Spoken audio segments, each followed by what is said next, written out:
Hey everyone, tonight we're stepping back in time, not just to a different era, but to a different version of reality it seems. Picture it. You're standing in St. Louis, Missouri. The year is 1904. The sun is a merciless white disk in a hazy, bleached-out sky. The air is so thick with humidity and dust you can practically chew on it, all around you. Impossibly grand white plaster buildings rise into the sky, looking like ancient Greek temples that have been dropped into the American Midwest and are now slowly melting in the heat. You're at the starting line of the Olympic marathon.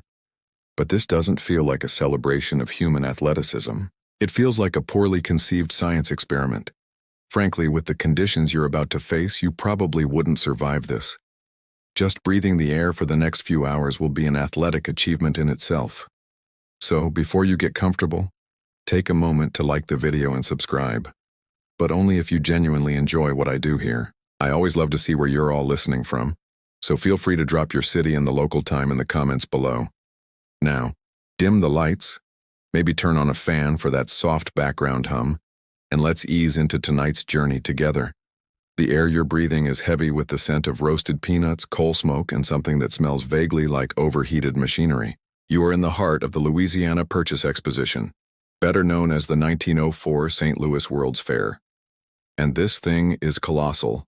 It's a 1,200-acre temporary city built on a scale that's hard to comprehend, a monument to progress, industry, and a uniquely American brand of unrestrained optimism.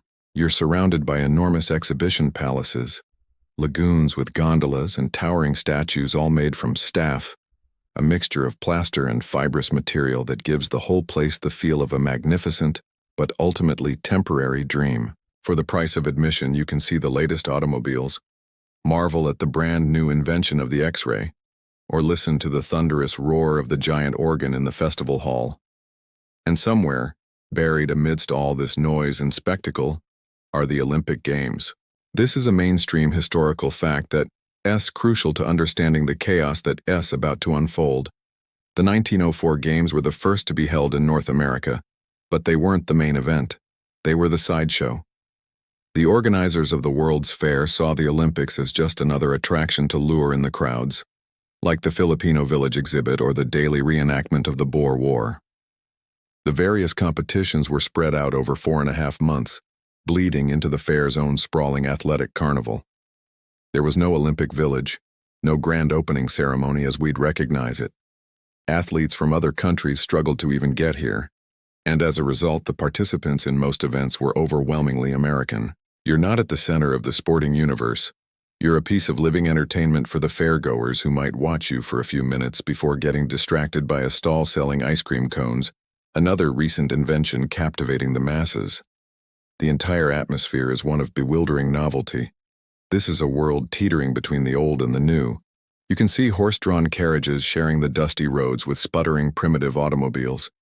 You can see women in full-length corseted dresses and men in thick wool suits, all pretending they aren't slowly dissolving in the 90-degree heat. There's a sense of boundless possibility, but also a profound naivete, especially when it comes to science and the limits of the human body. This naivete is the invisible guest of honor at today's marathon. And it's a dangerous one. As you look around, you see other oddities that highlight the bizarre nature of this place. For a truly surreal and quirky tidbit from the fair, you could wander over to a pavilion showcasing a new marvel of medical science. Infant incubators, complete with living, premature babies inside. It was considered a cutting-edge public health exhibition, but to your modern eyes it feels uncomfortably close to a human zoo. A theme that, unfortunately, was quite popular at the fair. Historians still argue whether the organizers, a committee dominated by a man named James Sullivan, truly intended to host a legitimate test of athletic endurance, or if they viewed the marathon primarily as a piece of human drama, another exhibit to entertain the fairgoers. Looking at the setup, or lack thereof, you lean towards the latter. The course you're about to run isn't a pristine prepared track. It's a series of winding country roads outside the fairgrounds. These aren't paved roads. They are dirt, and to keep the dust down, or so the theory went, they were covered in crushed limestone. This fine, white powder rises in thick, choking clouds with every footstep, every gust of wind, every passing official's motor car. It clings to your sweaty skin, coats your tongue, and works its way into your lungs. The crowd watching you line up is apathetic. They're fanning themselves with their programs, more interested in finding their next glass of lemonade than in witnessing athletic history. To them, you and the 30 or so other runners are just a momentary diversion. Oh, look, Martha, there go the runners. Let's hope they finish before the band starts playing again. There's no sense of reverence for the marathon, an event that was itself only recently revived for the modern games in 1896. Here, in the heartland of America, it's just another curiosity. And the men lining up with you reflect this. A few are serious, well-known distance runners, but many are amateurs, adventurous locals, or even international curiosities who seem to have stumbled into the event by accident. The pre-race meal for some of these guys was probably a hot dog, and a sense of impending doom, given the oppressive conditions. As you stand there, waiting for the starting gun, you take one last look down the road. It vanishes into a shimmering, dusty haze under the brutal afternoon sun. The dream of the World's Fair feels a long way away from this gritty, sweltering reality. The race hasn't even begun, but you can already feel it's going to be a disaster. The man responsible for this impending catastrophe isn't a shadowy, faceless committee member. You can see him right now, a portly figure of immense self-importance, bustling near the officials. His name is James E. Sullivan. He is the chief of the Department of Physical Culture for the World's Fair and the head of the all-powerful Amateur Athletic Union. In the world of American amateur sports in 1904, Sullivan is the king, the pope, and the taxman all rolled into one. What he says goes, and what he believes, in this moment, is going to turn this race from a grueling challenge into a life-threatening ordeal. You see, Sullivan has a theory. It's a pet project, a deeply held conviction he intends to test today, using you and the other runners as his guinea pigs. He is a proponent of what can only be described as purposeful dehydration. This is the central disastrous historical fact of the day. James Sullivan believed that drinking water during strenuous exertion was a sign of weakness. He theorized that it was not only unnecessary but potentially harmful, causing cramps and other ailments. He felt that a true measure of a man's strength and endurance was his ability to perform under conditions of extreme deprivation.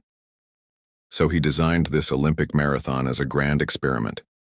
He wanted to see what would happen to the human body when pushed to its absolute limit without the crutch of water.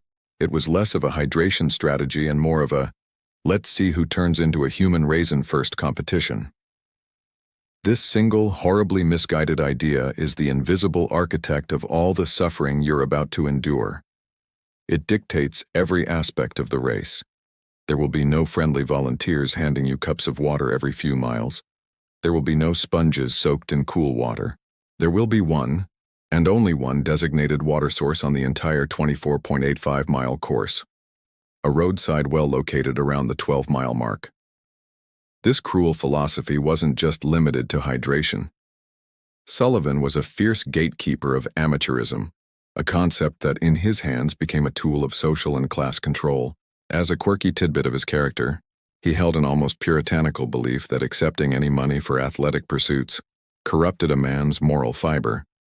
This wasn't just about fairness, it was about character. To him, the true athlete was a gentleman who competed for the love of the sport alone, a convenient standard that often excluded the working class who couldn't afford to train without compensation.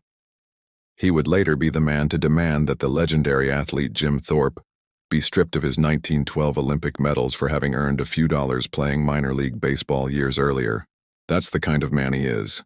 A rigid, autocratic idealist whose ideals are about to have very real, very painful consequences. Looking at him, a man in a thick suit who will spend the race riding in a motor car, you can't help but wonder about his true motives. Historians still argue whether Sullivan's motivations were rooted in genuine, albeit misguided, scientific curiosity, or in a form of athletic sadism designed to create a spectacle of suffering. Was he a scientist or a showman? Did he really think he was advancing human knowledge, or did he know that watching men collapse from heat and thirst would be a morbidly fascinating show for the fairgoers?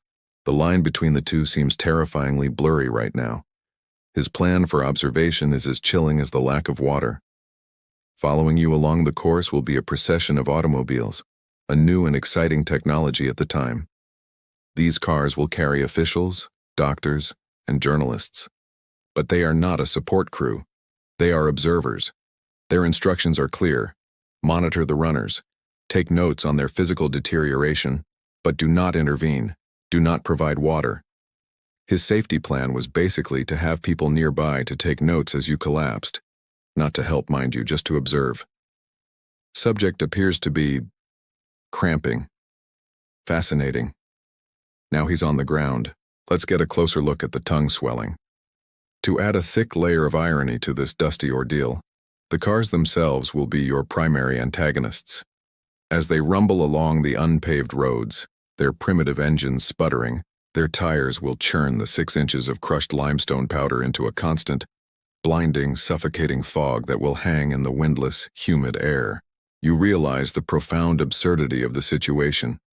You are about to run a marathon in brutal heat, up and down 7 steep hills, on a course designed to maximize suffering, all while being followed by vehicles that will both choke you with dust and carry the very water you are forbidden from drinking. The officials are cruising along, probably sipping cool drinks from flasks and calling it scientific observation. It's the 1904 version of filming someone who's fallen over instead of helping them up. The modern understanding of sports science, of electrolytes, glycogen, and the critical importance of hydration is a century away. Here, you are at the mercy of one man's dangerous hunch. You feel like a lab rat in running shoes. A tense silence falls over the starting area. The officials have finished their final self-important checks. The starter, a man named Charles Harvey, the director of the fair's intramural sports, walks to the front. He raises his pistol to the sky. You look at the faces of the men around you. Some look determined, others nervous. A few just look confused, as if they're still not entirely sure how they ended up here. You take a deep, dusty breath, feeling the grit on your teeth. You know the rules, or the cruel lack of them. There's no turning back now. The entire scene feels less like the start of a prestigious race and more like the beginning of a grim survival march. The pistol is pointing at the sky, a small dark shape against the glaring white heat. The starter's pistol cracks, a sharp singular sound that is immediately swallowed by the thick, humid air. For a moment, there is a chaotic surge of bodies, a scramble of limbs and a frantic kicking of dust. You are swept along with the pack, a small, hopeful group of 32 men charging into what feels like a furnace. The roar from the small crowd in the stadium grandstand is distant and brief, a polite smattering of applause for the gladiators being sent into the wilderness. Then, as you leave the stadium and hit the first of the country roads, a kind of unsettling quiet descends, broken only by the rhythmic puffing of breath and the steady percussive crunch of 32 pairs of feet, well, mostly pairs of feet, on the gravel and limestone. As the initial adrenaline wears off and the runners begin to find their pace, you get a good look at the strange cast of characters you're sharing this ordeal with. This isn't a homogeneous group of elite athletes. The starting line looks like the casting call for a very strange play. Over half the field is American, a testament to how difficult it was for international competitors to even get to the middle of the United States in 1904. The Olympic spirit of bringing the world together here mostly meant bringing together guys from New York, Boston, and Chicago. There, just ahead of you, is one of the local favorites, a man from New York named Fred Lors. He's a bricklayer by trade, a tough working-class guy with a reputation as a solid runner. He has a confident, almost jaunty stride, and as he glances over at a competitor, you see a flicker of a grin. He seems to be treating this less like a solemn Olympic event and more like a particularly grueling Sunday run with a bit of a crowd. You file his face away.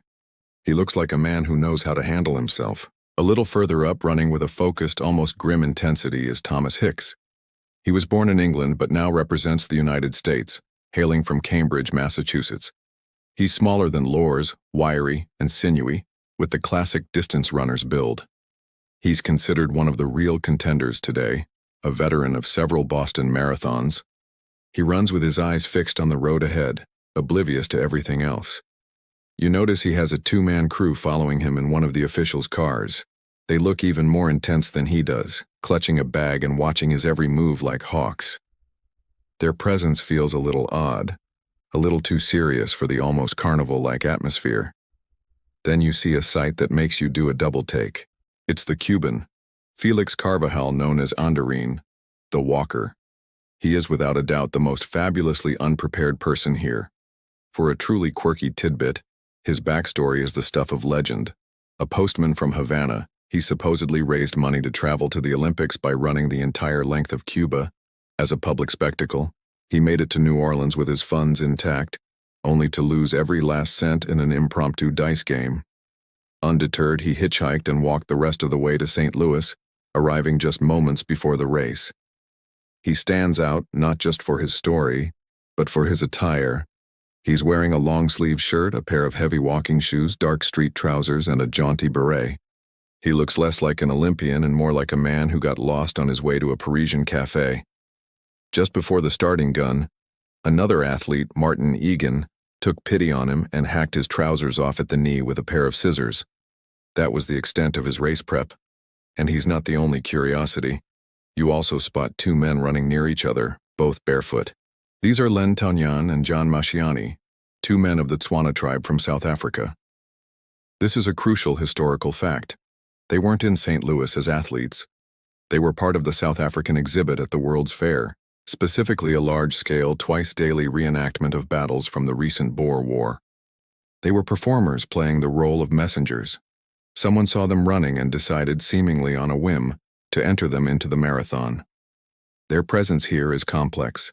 Historians still argue whether the inclusion of men like Carvajal or the Tswana runners was a genuine, if clumsy, step towards internationalism, or simply part of the fair's broader, often exploitative tradition of exhibiting exotic peoples. Barefoot, wearing their athletic club shorts but no shoes, they move with an easy, natural gait that seems far more suited to this rough terrain than your own thin leather running shoes. The rest of the field is a blur of hopefuls and amateurs. There are a couple of Greeks, veterans of the first modern marathon in Athens in 1896, looking solemn and proud. There's Albert Corey, a French immigrant with a thick mustache running for an American athletic club. And there's William Garcia, a quiet runner from California who is already starting to breathe heavily, his face a mask of concentration. The pack begins to stretch out. The initial cluster of runners thins into a long, straggling line. The novelty is wearing off, replaced by the grim mathematics of the miles ahead. The sun is climbing higher, the heat is intensifying, and with every stride the fine white dust rises to fill your mouth and lungs. The journey has truly begun. You're only a few miles in, but the initial optimistic rhythm of the run is a distant memory. It has been replaced by a grim, punishing reality. The world has been reduced to three relentless enemies: the heat, the hills, and the dust, especially the dust. You now understand that this isn't just ordinary dirt. The crushed limestone covering the road is a particularly malevolent substance. It's a fine, white alkaline powder. With every footfall, and most dramatically, with every passing official's automobile, it erupts into a thick, choking cloud. The air is so full of it that you can see more than 20 or 30 feet ahead, just the shimmering, hazy silhouette of the runner in front of you. You try to breathe through your nose, but it's useless. You're forced to gulp at the air, and with each breath you feel the gritty powder coat your tongue and the back of your throat. It's like you're slowly swallowing the road itself. You're trying to breathe, but your lungs are staging a protest. They signed up to process air, not to be a depository for a Missouri road construction project. Then there's the heat. It's a physical presence, a heavy blanket pressing down on you. The August sun is relentless, and with the high humidity, your sweat doesn't evaporate. It just streams down your face and body, plastering the white dust to your skin until you're covered in a grotesque, gritty paste. The heat radiates up from the pale road, cooking you from below, while the sun beats down from above. There is no shade. The course winds through cleared country, past fields of sun-scorched grass and the occasional lonely farmhouse. The scenery is brown. The road is brown. The dust is a brownish white. The weeds on the side of the road are coated in brown dust. It's like running through an old-timey sepia photograph, except the photograph is also trying to suffocate you. And the course is not flat. Just as you're trying to find a sustainable breathing pattern in the dust-choked air, you hit the first of the 7 major hills. It's a long, grinding ascent. Your leg muscles, already feeling the strain, begin to burn. Reaching the crest offers no relief, because the downhill is just as treacherous. The uneven, rutted road makes every jarring step a potential ankle-twisting disaster. Remember, this is the era of primitive running technology. As a quirky tidbit about the sport at this time, your shoes are little more than thin leather slippers with a single hard leather sole. There is no arch support, no cushioning, no shock absorption. The prevailing wisdom on running form is practically non-existent, with runners often adopting wild, flailing motions that are incredibly inefficient. Many in the pack would have started out far too quickly, their sense of pacing completely unprepared for what was to come. This course, as a mainstream historical fact, measured 2485 miles or 40 kilometers. While slightly shorter than the marathon distance we're familiar with today, in these conditions, it might as well have been 100. Each mile is a battle. The early camaraderie of the starting line has evaporated into isolated pockets of misery. You're no longer running in a pack. Each man is in his own private bubble of dust and pain. Now and then one of the officials' cars will rumble past. You hear its engine groaning as it approaches from behind, and you instinctively try to hold your breath, but it's no use. The vehicle barrels by, its occupants, James Sullivan perhaps, or a doctor or a journalist, peering out at you with detached curiosity. In their wake, they leave a blinding, suffocating cloud of white dust that hangs in the still air for what feels like an eternity. You are left stumbling, blind and gagging, your eyes streaming, your throat raw. Historians still argue whether the choice of such a punishing, unpaved course was a result of pure logistical incompetence, or if it was in some way a deliberate part of Sullivan's test, designed to weed out the weak from the very beginning. You see the effects all around you. Men who were running confidently just 10 minutes ago are now bent over, hands on their knees, coughing violently. One runner simply stumbles to the side of the road and collapses into the dusty weeds. No one stops. There are no medical personnel stationed along the route. There is only the grim forward plod. The only spectators out here are some bewildered-looking cows, and even they seem to be questioning your life choices. They're chewing their cud, probably thinking, "And I thought standing in a field all day was boring." The initial burst of energy is gone, the dream of Olympic glory replaced by the primal, desperate need for a single sip of water. But there is none. You are only 6 miles into this ordeal, and you can already feel the profound, creeping effects of dehydration. Your mouth is dry, your head is starting to ache, and the long, dusty road stretches out before you, disappearing into a heat-shimmering, indefinite future. This is no longer a race. It's a battle of attrition. You are now about 9 miles into the race, and the world has shrunk to the size of your own body. There is the burning in your lungs, the aching protest of your legs, and the relentless, pounding rhythm of your own heart. The field of runners is now a long, disconnected chain of suffering figures, each separated by 100 yards of shimmering, dusty air. Up ahead you can see the wiry frame of Thomas Hicks, running with a grim determination, already establishing himself as one of the leaders. But your attention is drawn to another figure, one of the men you'd pegged as a favorite, Fred Lors, the bricklayer from New York. His confident, jaunty stride from the start is gone. He's shuffling, his arms held stiffly at his sides, his face pale beneath its mask of dust and sweat. He's clearly in distress. You watch as he slows, then stops altogether. He bends over, clutching his abdomen, his body racked with spasms. It's cramps, and they are vicious. He stumbles to the dusty verge at the side of the road and collapses in a heap. For a moment he just lies there, a defeated shape in the tall, sun-bleached grass. This is it. This is the brutal reality of Sullivan's experiment. As a mainstream historical fact, Fred Lors was a top-tier runner, a man who had proven his mettle time and again. His collapse was not the fizzling out of an amateur, but the failure of a seasoned professional pushed beyond his limit. You and the few other runners in the vicinity plod past him without breaking stride. There is no energy to spare for sympathy. Every man is fighting his own battle, and looking at Lors's agony is like looking at a ghost of your own potential future. You spare a thought for poor Lors. His Olympic dream turned to dust. Literally. More dust than dream at this point. You make a mental note to try a different pre-race meal next time. Perhaps something that isn't just a lungful of Missouri. An official's car, the one that had been trailing his group, pulls up beside him. You see the occupants, 2 men in hats, get out and lean over the fallen runner. From your receding vantage point, you see them talking. Lord shakes his head, then gestures down the road. It's a pantomime of defeat. A few moments later, they help him to his feet and guide him into the back of the automobile. The door closes, and just like that, his race is over. It's a sad, ignominious end for a favorite, but not an unexpected one. In an era before sports science understood the phenomenon of hitting the wall as glycogen depletion, a runner suddenly collapsing was a common sight. As a quirky tidbit, they wouldn't have had a scientific name for it. They'd have simply blamed it on a lack of pluck, a weak constitution, or perhaps some bad beef from the night before. Lors's crippling cramps were simply part of the accepted, mysterious cruelty of the sport. The car carrying Lors starts to move again, and soon it's rattling past you, kicking up yet another monstrous cloud of dust.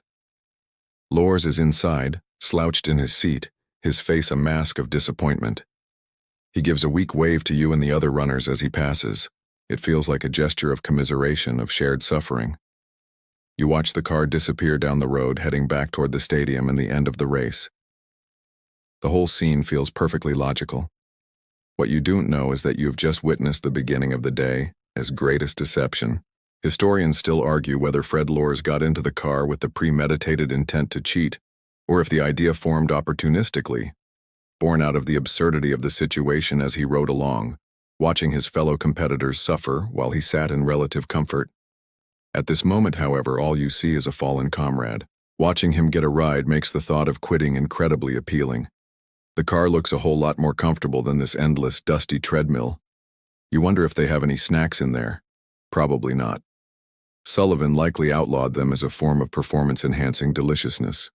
The departure of a top contender should be encouraging, a less competition for me moment. Instead, it feels like watching the canary in the coal mine just pass out. You're the other canaries, still breathing the poison and hoping for the best.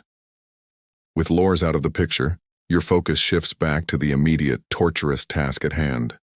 The sun feels hotter, your thirst more profound. Your body is screaming for water. And somewhere up ahead, maybe just 2 or 3 miles away now, is the well. The single source of water on the entire course. The thought of it is the only thing keeping your legs moving.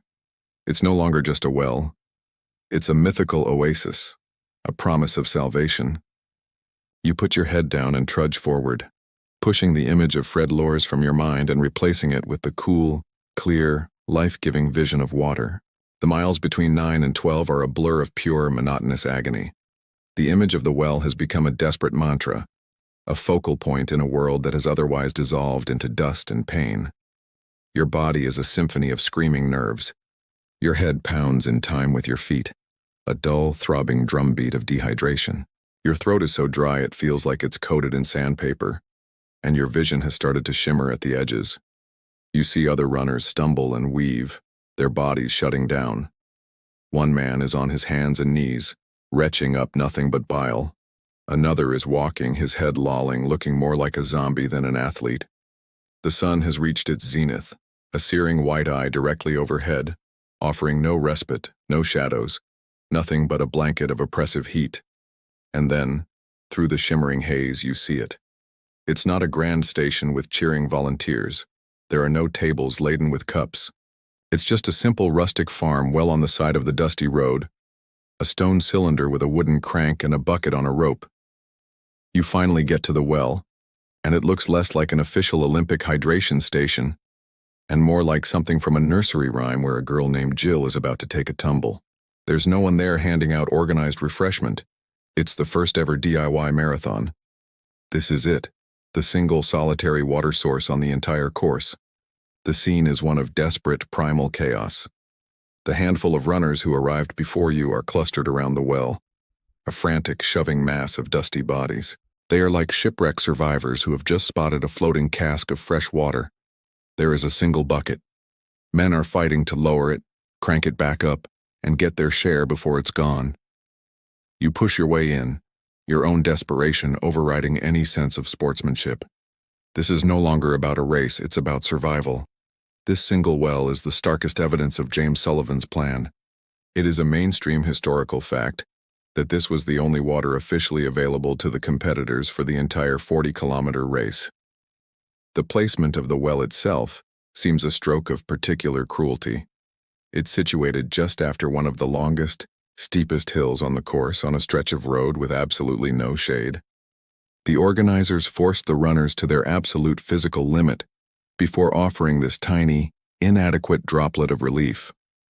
Historians still argue whether the placement of the well was a simple logistical oversight or a calculated decision by Sullivan to heighten the dramatic effect of his experiment, forcing the runners to their absolute lowest point before offering that sliver of hope. When a bucket is finally hauled up, you cup your hands and shove them into the fray, managing to collect a small amount of the precious liquid. As a quirky and slightly terrifying tidbit, you have no idea where this water is coming from or what's in it. In 1904, public wells were notorious breeding grounds for bacteria, and diseases like typhoid and cholera were a very real threat. Drinking this murky, untreated water, especially in your physically compromised state, is a serious gamble. Best case scenario, hydration. Worst case scenario, you finish the race and spend the next 2 weeks discovering a whole new branch of microbiology with your stomach contents. At this point, it's a risk you're more than willing to take. The water is warm and tastes of minerals and earth, but it's the most divine thing you have ever experienced. You pour it over your head, feeling it cut channels through the thick cake of dust on your face and scalp. It's a moment of pure, exquisite relief. The fire in your throat is dampened, the pounding in your head recedes just a little. For a glorious 30 seconds, you feel almost human again. But the feeling is fleeting because a horrifying realization dawns on you. This is it. There will be no more water for the next 13 miles. You have to leave this oasis and plunge back into the desert. The logic of the organizers is baffling. It's like telling someone to cross a desert and giving them a single tic-tac for moisture at the halfway point. Make it last.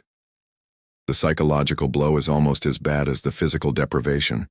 You watch as some runners, having drunk their fill, simply give up, their spirit broken by the prospect of the journey still ahead. But you force yourself to turn away. You give one last, longing look at the chaotic scene around the well, then set your face toward the dusty, shimmering road. You are soaked, but you know the brutal sun will have you bone dry and thirsty again in a matter of minutes.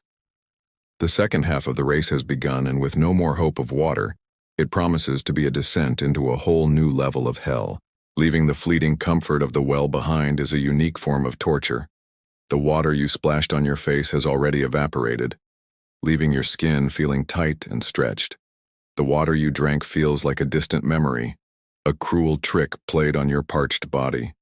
The road ahead shimmers, a river of heat and dust, and the 13 miles that remain feel like an impossible distance. You settle back into the rhythm of suffering, a slow, plodding march toward the finish line. It's around this point, as you push past the 14-mile mark, that your attention is drawn to one of the race leaders, the grimly determined Thomas Hicks. He had looked strong heading into the halfway point, but the effort is clearly catching up to him. He's no longer running in a straight line. He's weaving, stumbling, his body a puppet with its strings being cut one by one. His face is ashen. You can hear him from 50 yards away, his voice a dry, rasping croak, begging his 2-man support crew in the accompanying car for a drink, just a drink of water. But his handlers, a man named Charles Lucas and another, Hugh McGrath, refuse. They are strict adherents to Sullivan's experimental protocol. No water, but they are not about to let their man fail. They have come prepared for this exact scenario. They have an ace up their sleeve, a secret weapon they believe will carry Hicks to victory. As you watch, their car pulls alongside the struggling runner. McGrath leans out, holding a small bottle and a glass. Lucas reaches into a bag and pulls out a raw egg and a flask of brandy. What happens next is one of the most infamous and bizarre events in Olympic history. This is the mainstream historical fact that defines the 1904 marathon. Hicks's handlers, instead of giving him water, decide to administer a potent and dangerous stimulant. His support crew decides that what he really needs isn't water, the substance that makes up 60% of the human body, but a carefully measured dose of rat poison mixed with a raw egg and some booze. It's the kind of breakfast cocktail you'd only drink if you'd truly lost the will to live. They prepare the concoction right there in the moving vehicle. First, a dose of strychnine sulfate, about 1/60th of a grain or 1 milligram. Strychnine is a powerful alkaloid poison, commonly used in pesticides to kill small animals. It's a violent neurotoxin that in larger doses causes horrific muscular convulsions, leading to asphyxiation and death. In this tiny, carefully measured amount, however, it acts as a powerful central nervous system stimulant. It was the Red Bull of its day, if Red Bull also had the potential to stop your heart. They crack a raw egg into the glass for a bit of protein and, they theorized, to help the stomach absorb the drug. Finally, they top it off with a healthy splash of French brandy. They hand the gruesome cocktail to Hicks, who, in his delirious state, swallows it down without question. As a quirky and frankly terrifying tidbit, this was not considered cheating. The concept of banned substances didn't exist yet. The use of performance-enhancing drugs, from cocaine to nitroglycerin to, yes, strychnine, was a relatively open secret in the world of turn-of-the-century endurance sports. It was a chemical Wild West, where athletes and their trainers would try anything to gain an edge, seeing it not as a violation of the rules but as a legitimate, if risky, part of their training regimen. You have to admire the crew's commitment. Modern trainers give you Gatorade and energy gels.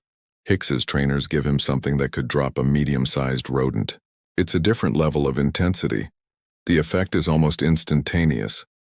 The strychnine jolts Hicks's flagging nervous system back to life. The brandy provides a quick, sugary burst of energy. His pale face regains some of its color. His weaving stride straightens out. He gets a second wind. From your perspective, it's a miraculous, if suspicious, recovery. 1 minute he looked like he was about to collapse. The next he's pulling away from you again with renewed vigor. Historians still argue about the true efficacy of this cocktail. Was the strychnine's physiological effect the primary driver of his recovery? Or was a significant portion of it a placebo effect, combined with the small bit of liquid and sugar from the brandy and egg? Whatever the cause, the result is the same. Hicks is back in the race and you are left to plod along, powered by nothing but grit and murky well water. You're running on fumes, and Hicks is now running on poison and bad decisions. It's a bold strategy. Let's see if it pays off for him. He disappears into the dusty haze up ahead, a man literally running on borrowed time, his body a ticking clock of chemical stimulation. His bizarre revival sets a new, unsettling tone for the remainder of the race. The bar for suffering and strange interventions has just been raised to a terrifying new level. As the chemically revived Thomas Hicks disappears into the heat haze, you're left in the company of the truly mortal runners, the ones who have to face this ordeal without the aid of a mobile pharmacy. The race has become a long, strung-out procession of personal struggles. And it is in this stretch of dusty road, somewhere past the 15-mile mark, that you become aware of one of the day's most cheerful and confounding participants, Felix Carvajal, the Cuban postman. Despite his ridiculous outfit, the heavy shoes, the hacked-off street trousers, the beret still perched on his head, he's holding a remarkably strong position.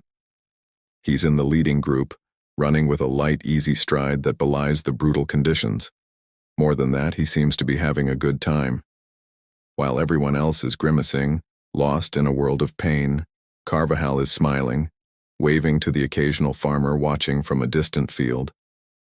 He seems to be treating this less as a race and more as a particularly strenuous but exciting sightseeing tour of the Missouri countryside.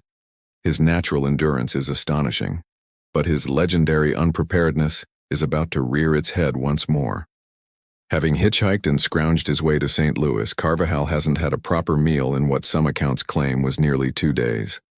Now deep into the marathon, he is ravenously hungry, and as you watch, he does something utterly bewildering.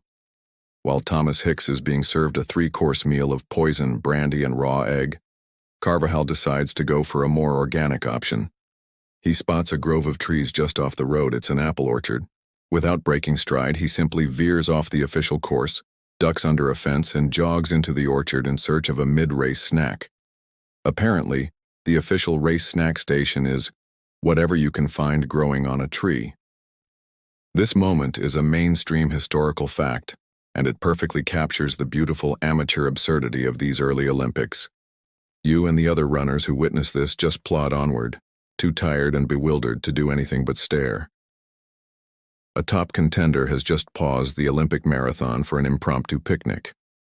As a quirky tidbit that speaks to his character, Carvajal was reportedly a friendly, gregarious man, and even during the race he was seen trying to chat with American spectators along the road to practice his English.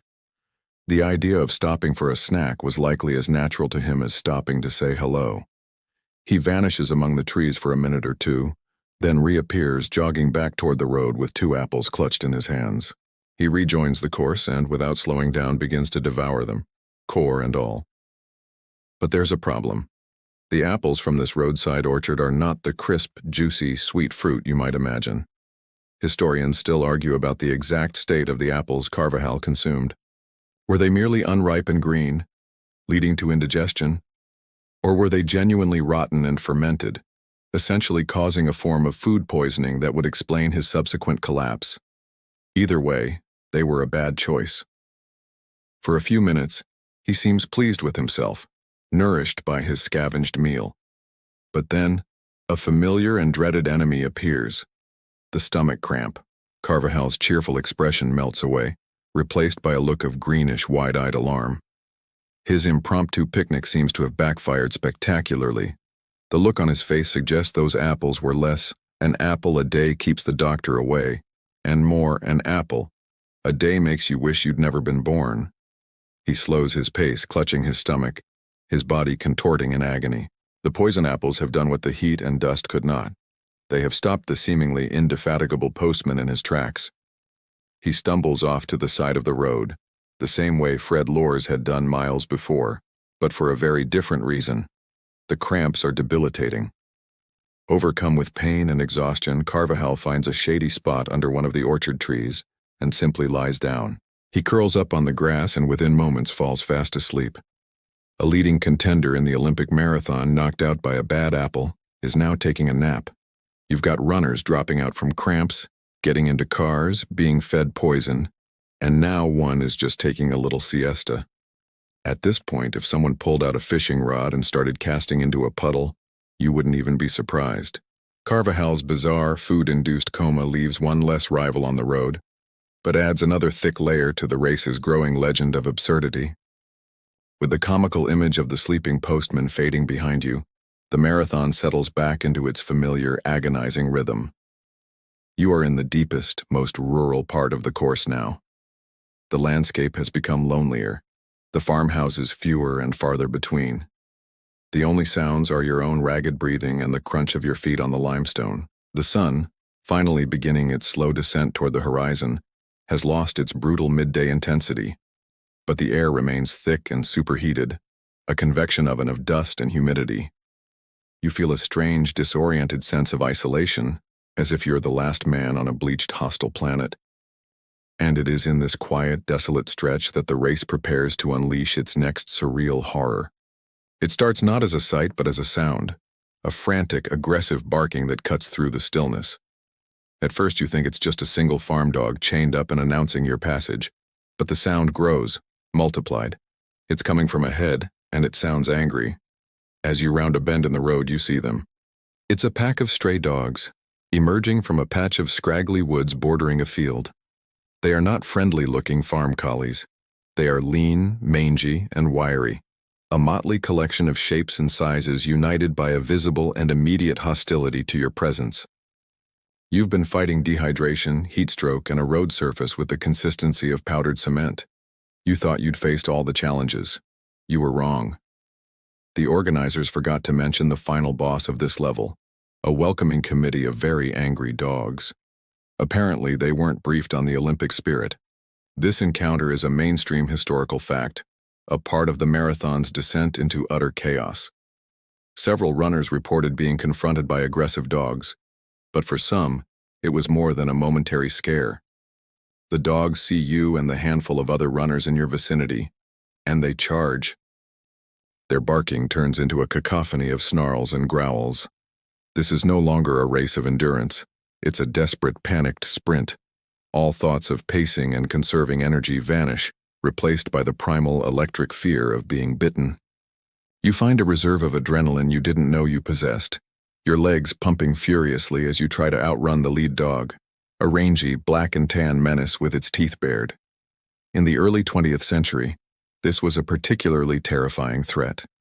As a quirky and grim tidbit, stray and feral dogs were a common problem in rural America, and rabies was an ever-present and universally fatal disease. There was no cure, no series of painful but life-saving shots. A bite from a rabid animal was a death sentence. So as these dogs snap at your heels, you aren't just afraid of a painful bite.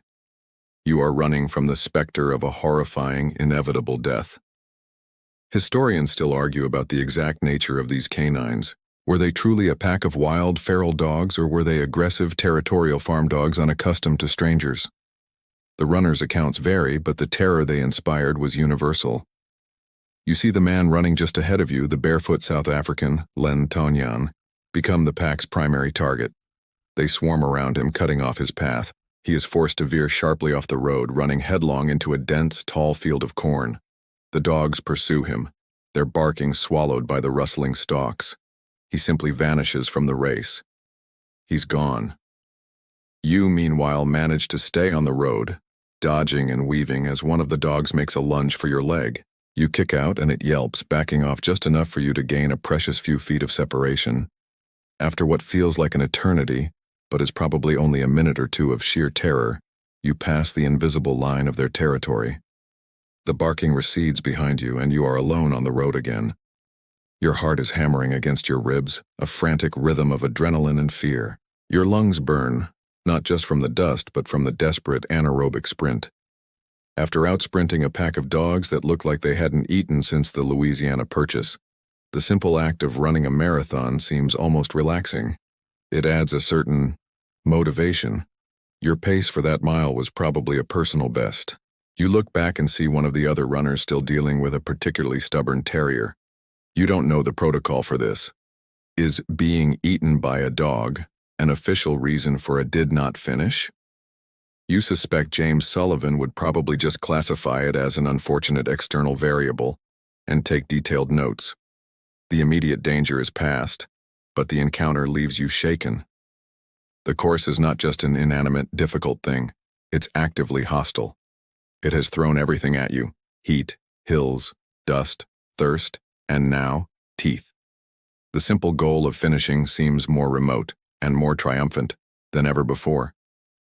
The adrenaline from your canine encounter begins to fade, replaced by a profound, bone-deep weariness. Your mind keeps replaying the image of the barefoot runner, Len Tanyan, vanishing into the cornfield, swallowed by the green stalks and the snarling dogs. His disappearance brings into sharp focus the incredible and largely untold story of the two men from South Africa, a story that runs deeper than the dust and absurdity of this single day. You are witnessing history, because this is a mainstream historical fact.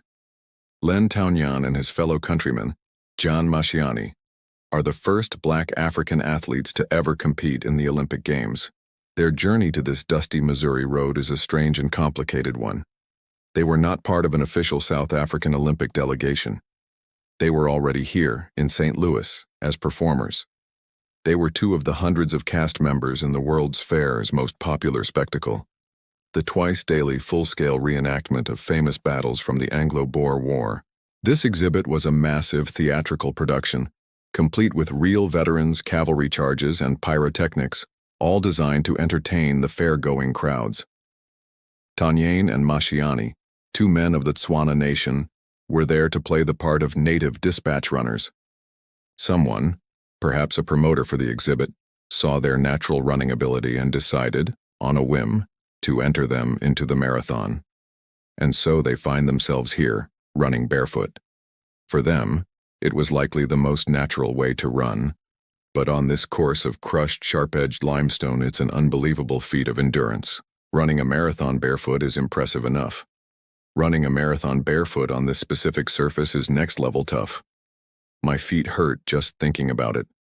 These guys' feet must have had their own separate union with a very demanding list of grievances by mile 15. But the physical challenges they face are compounded by invisible ones. The America they are running through is a deeply segregated nation. The World's Fair itself, for all its celebration of global cultures, is rife with the casual, demeaning racism of the era, featuring ethnological exhibits that displayed indigenous peoples from around the world as living curiosities. Taunyan and Mashiani would have been viewed not as elite athletes, but as exotic novelties. Historians still argue about the degree of agency Taunyan and Mashiani had in their participation. Were they coerced into running as a publicity stunt for the Boer War exhibit?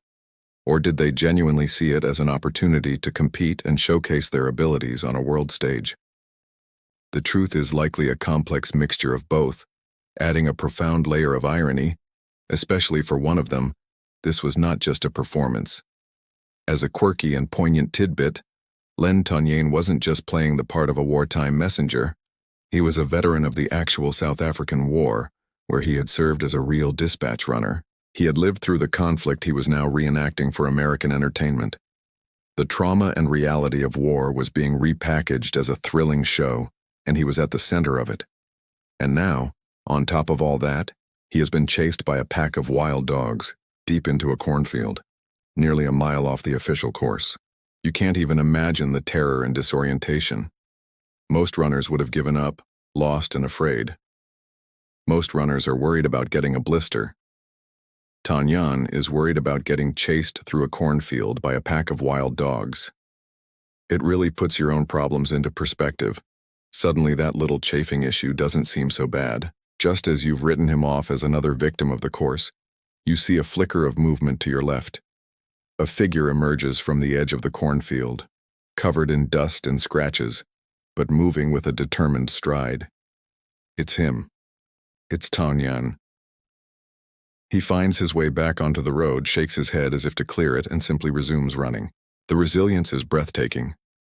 He lost a huge amount of time and energy, but he is still in the race. He and Mashiani, who avoided the worst of the dog attack, are putting in one of the toughest, most courageous performances of the day. While everyone else is collapsing or cheating, these two men are just quietly enduring, with no strychnine, no car rides, and definitely no rotten apples. Their secret weapon was apparently just being tougher than the entire state of Missouri. Their story is one of raw, uncelebrated grit, a quiet thread of genuine heroism woven into a tapestry of farce and chaos. Out on the course, you are locked in a slow, grueling battle for survival. The final miles are a desolate landscape of pain, each footstep a negotiation with your screaming muscles. But while you and the other remaining runners are still lost in this dusty purgatory, the narrative of the race is about to take a dramatic and deceptive turn, back at the finish line. The scene shifts from the lonely country roads to the Francis Olympic Field, where a small lethargic crowd has been waiting under the hazy late-afternoon sun. The mood in the grandstand is one of mild, heat-dazed boredom. The marathon has been underway for nearly 3 hours, a seemingly endless event for spectators who are more accustomed to the quick, contained action of sprints and field events. Most of them are simply World's Fair attendees who have wandered in, fanning themselves with their programs and waiting for something, anything, to happen, then a ripple of excitement. An official comes jogging onto the track, waving his arms and shouting to his colleagues. A runner has been spotted. The first finisher is approaching the stadium. The listless crowd stirs. People begin to stand, craning their necks toward the stadium entrance, a dusty archway that leads from the outside world onto the cinder track. A moment later, a figure appears. He's jogging at a steady, surprisingly energetic pace. He runs through the archway and onto the track, and a wave of recognition, followed by a roar of approval, washes over the crowd. It's Fred Lors, the hometown hero from New York. The man who, unbeknownst to anyone here, collapsed with debilitating cramps at the 9-mile mark and was driven away in a car. He doesn't look like a man who has just conquered a 25-mile death march. This is the crucial detail, the first clue that something is profoundly wrong. Where the other finishers will be caked in a thick, grotesque crust of white dust and sweat, Lors is remarkably clean. His running singlet is only lightly soiled. His face, while showing a bit of fatigue, isn't the gaunt, hollow-eyed mask of a truly exhausted marathoner. He is smiling, waving to the cheering spectators, soaking in the adulation. He looks less like he just survived a marathon, and more like he just finished a light jog through the park after a pleasant drive in the country, which, as it turns out, is a much more accurate description of his afternoon. Here's what you and the crowd don't know. After getting into the car at mile 9, Lors rode in relative comfort for the next 11 miles. As a quirky tidbit, his ride wasn't entirely smooth. The automobile, like most in 1904, was a rickety, unreliable machine. It sputtered and backfired its way along the course until, around the 19-mile mark, it finally broke down. By this time, Lors was feeling much better. His cramps had subsided. So he got out of the car and, perhaps as a joke, decided to jog the remaining distance back to the stadium.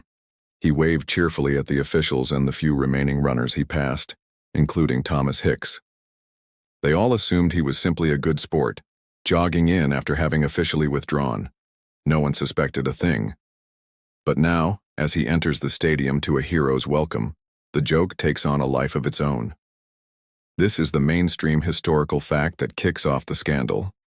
Fred Lors was the first man to enter the stadium and cross the finish line, and with a time of just under 3 hours, he was immediately and unofficially declared the Olympic champion. Historians still argue about Lors's mindset at this exact moment. Did he get out of the broken-down car intending to claim a fraudulent victory, or did the idea only crystallize when he entered the stadium to the roar of a crowd that had mistaken him for the winner, and he simply decided to play along? He completes a final lap of the track, lapping up the applause. He breaks the tape held by the officials, a triumphant grin plastered across his face. The crowd goes wild. They've found their hero. They don't know that his primary athletic achievement of the day was sitting down for 45 minutes. But hey, in this heat, even that is an accomplishment. His official time is stunning, a near miraculous performance given the brutal conditions. The officials are amazed. They're probably thinking, my word, what a specimen. They should be thinking, my word, that man's clothes are far too clean. For now, however, the lie holds. Fred Lors, the bricklayer from New York, is being celebrated as an Olympic champion, the winner of the most grueling marathon in history. He is slapped on the back and officials begin to lead him toward the dignitaries' box, where the celebration is about to get even more official. Fred Lors stands in the center of the infield, a man who has stumbled into a national triumph. The lie is no longer a small private joke. It has become a public spectacle, and it is accelerating beyond his control. The stadium's brass band, catching the patriotic mood, strikes up a rousing, slightly off-key rendition of the Star-Spangled Banner. The crowd, which had been a collection of listless, overheated individuals, has now fused into a single, cheering entity. They wave small American flags. They throw their hats in the air. They have their hero. For a few glorious, fraudulent moments, Fred Lors is the toughest man in the world.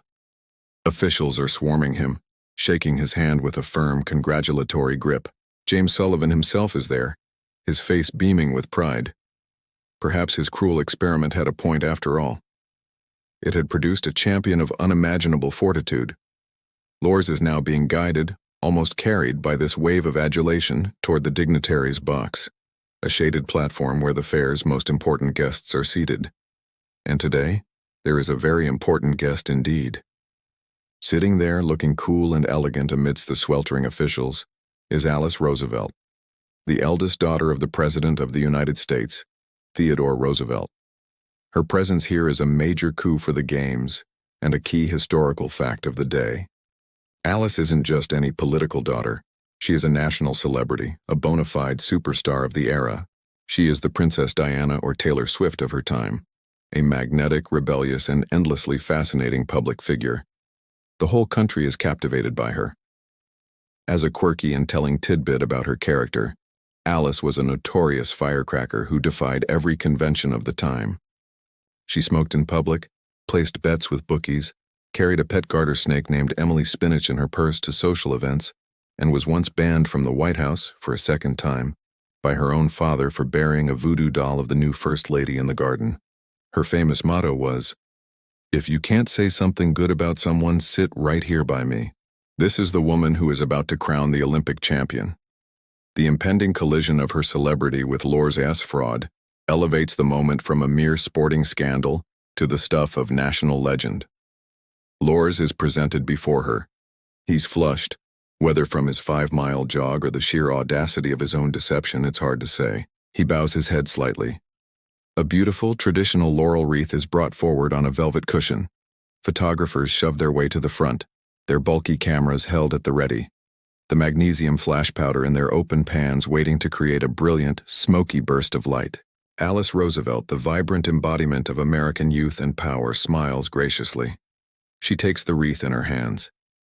She is preparing to place it on the head of the humble New York bricklayer, the man who has, in the eyes of everyone present, conquered the most brutal race on earth.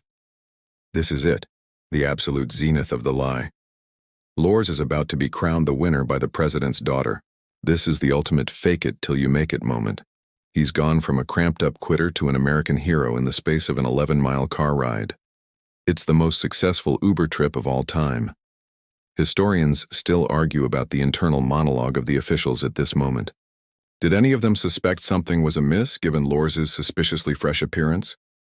Or were they so caught up in the patriotic fervor and the desire for a clean, simple victory that they ignored the obvious red flags? For now, the story is too good to question. The photographers are getting ready for the money shot. The beautiful, famous Alice Roosevelt crowning the humble, triumphant marathon man. It's a perfect picture, except for the tiny detail that the marathon man's primary contribution to the race was as a passenger. Alice steps forward. She raises the wreath. The crowd holds its collective breath, ready to cheer the instant the leaves touch his brow. Lore's looks up, a flicker of something, panic, amusement, in his eyes. The photographers brace themselves. Just as Alice raises the laurel wreath, someone in the crowd is probably thinking, his hair looks surprisingly well coiffed for a 3-hour run. It's always the little details. But before the wreath can be placed, before the flashbulbs can erupt, a commotion breaks out near the stadium entrance. There's shouting.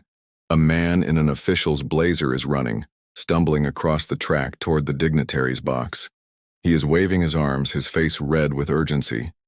The perfect storybook moment is about to be shattered. The truth has just arrived and it is very out of breath.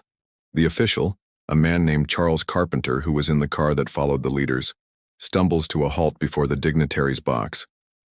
He's panting, his face a mess of sweat and dust, a stark contrast to the fraudulent victor standing calmly before him. All eyes are on him. The brass band falters, a few stray tuba notes bleeding into the sudden, tense silence.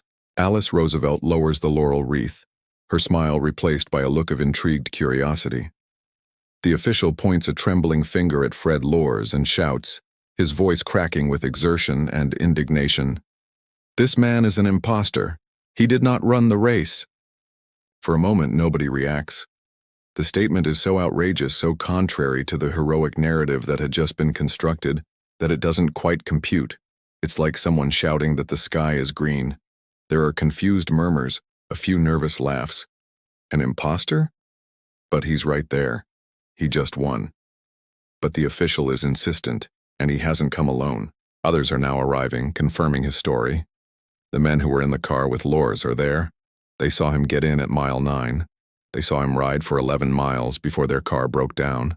They saw him get out and start jogging. They thought it was all in good fun until they arrived at the stadium and saw him being crowned a hero. This is the mainstream historical fact of how the scandal broke.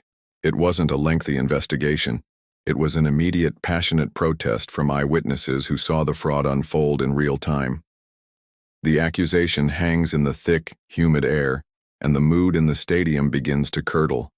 The focus shifts to James Sullivan, the arbiter of this whole affair. His face, which moments before was beaming with patriotic pride, has transformed into a mask of thunderous rage. The scientific experiment he'd been so proud of has just been contaminated by a man with the ethical compass of a cartoon villain. He turns on Lore's, his voice low and menacing. Is this true? Cornered with the eyes of the crowd, the press, and the president's daughter all boring into him, Lors's composure finally cracks. The game is up. His first instinct is to play it off, to try and salvage the situation with bravado. He lets out a nervous laugh and claims it was all just a practical joke. He never intended to accept the medal, he insists. He was just having a bit of fun. It was just a joke is a bold defense when you're seconds away from receiving an Olympic gold medal. It's like getting caught with your hand in the cookie jar and claiming you were just checking the jar's structural integrity. His excuse is flimsy, and nobody is buying it. A quirky and particularly ironic tidbit that makes his story even more absurd is that the car Lors rode in wasn't just some random spectator's vehicle. It belonged to one of the race's chief officials. He had essentially been chauffeured for half the race by the very organization he was now defrauding. Historians still argue about the nature of Lors's joke. The evidence seems to lean heavily toward the latter. The crowd, realizing they have been duped, turns on him. The cheers that had filled the stadium just minutes before are replaced by a rising tide of boos and derisive catcalls. Lors, the hero, is now Lors, the villain. He is summarily and angrily disqualified on the spot. Alice Roosevelt, who has watched the entire drama unfold with the cool detachment of someone accustomed to political theater, simply places the laurel wreath back on its cushion. She'd probably seen more convincing performances at a White House dinner. This whole fiasco was likely just another amusing anecdote for her to share later, whispering to a friend with her signature wit. Photographers, who had been poised to capture an image of American triumph, now scramble to document a picture of national disgrace. Their magnesium flashes illuminate Lors's face, no longer grinning but flushed with humiliation, as officials escort him from the field. He is marched out of the stadium, his 10 minutes of Olympic glory evaporating into a lifetime of infamy. The stadium is left in a state of profound confusion. The celebration has imploded. The winner's podium is empty.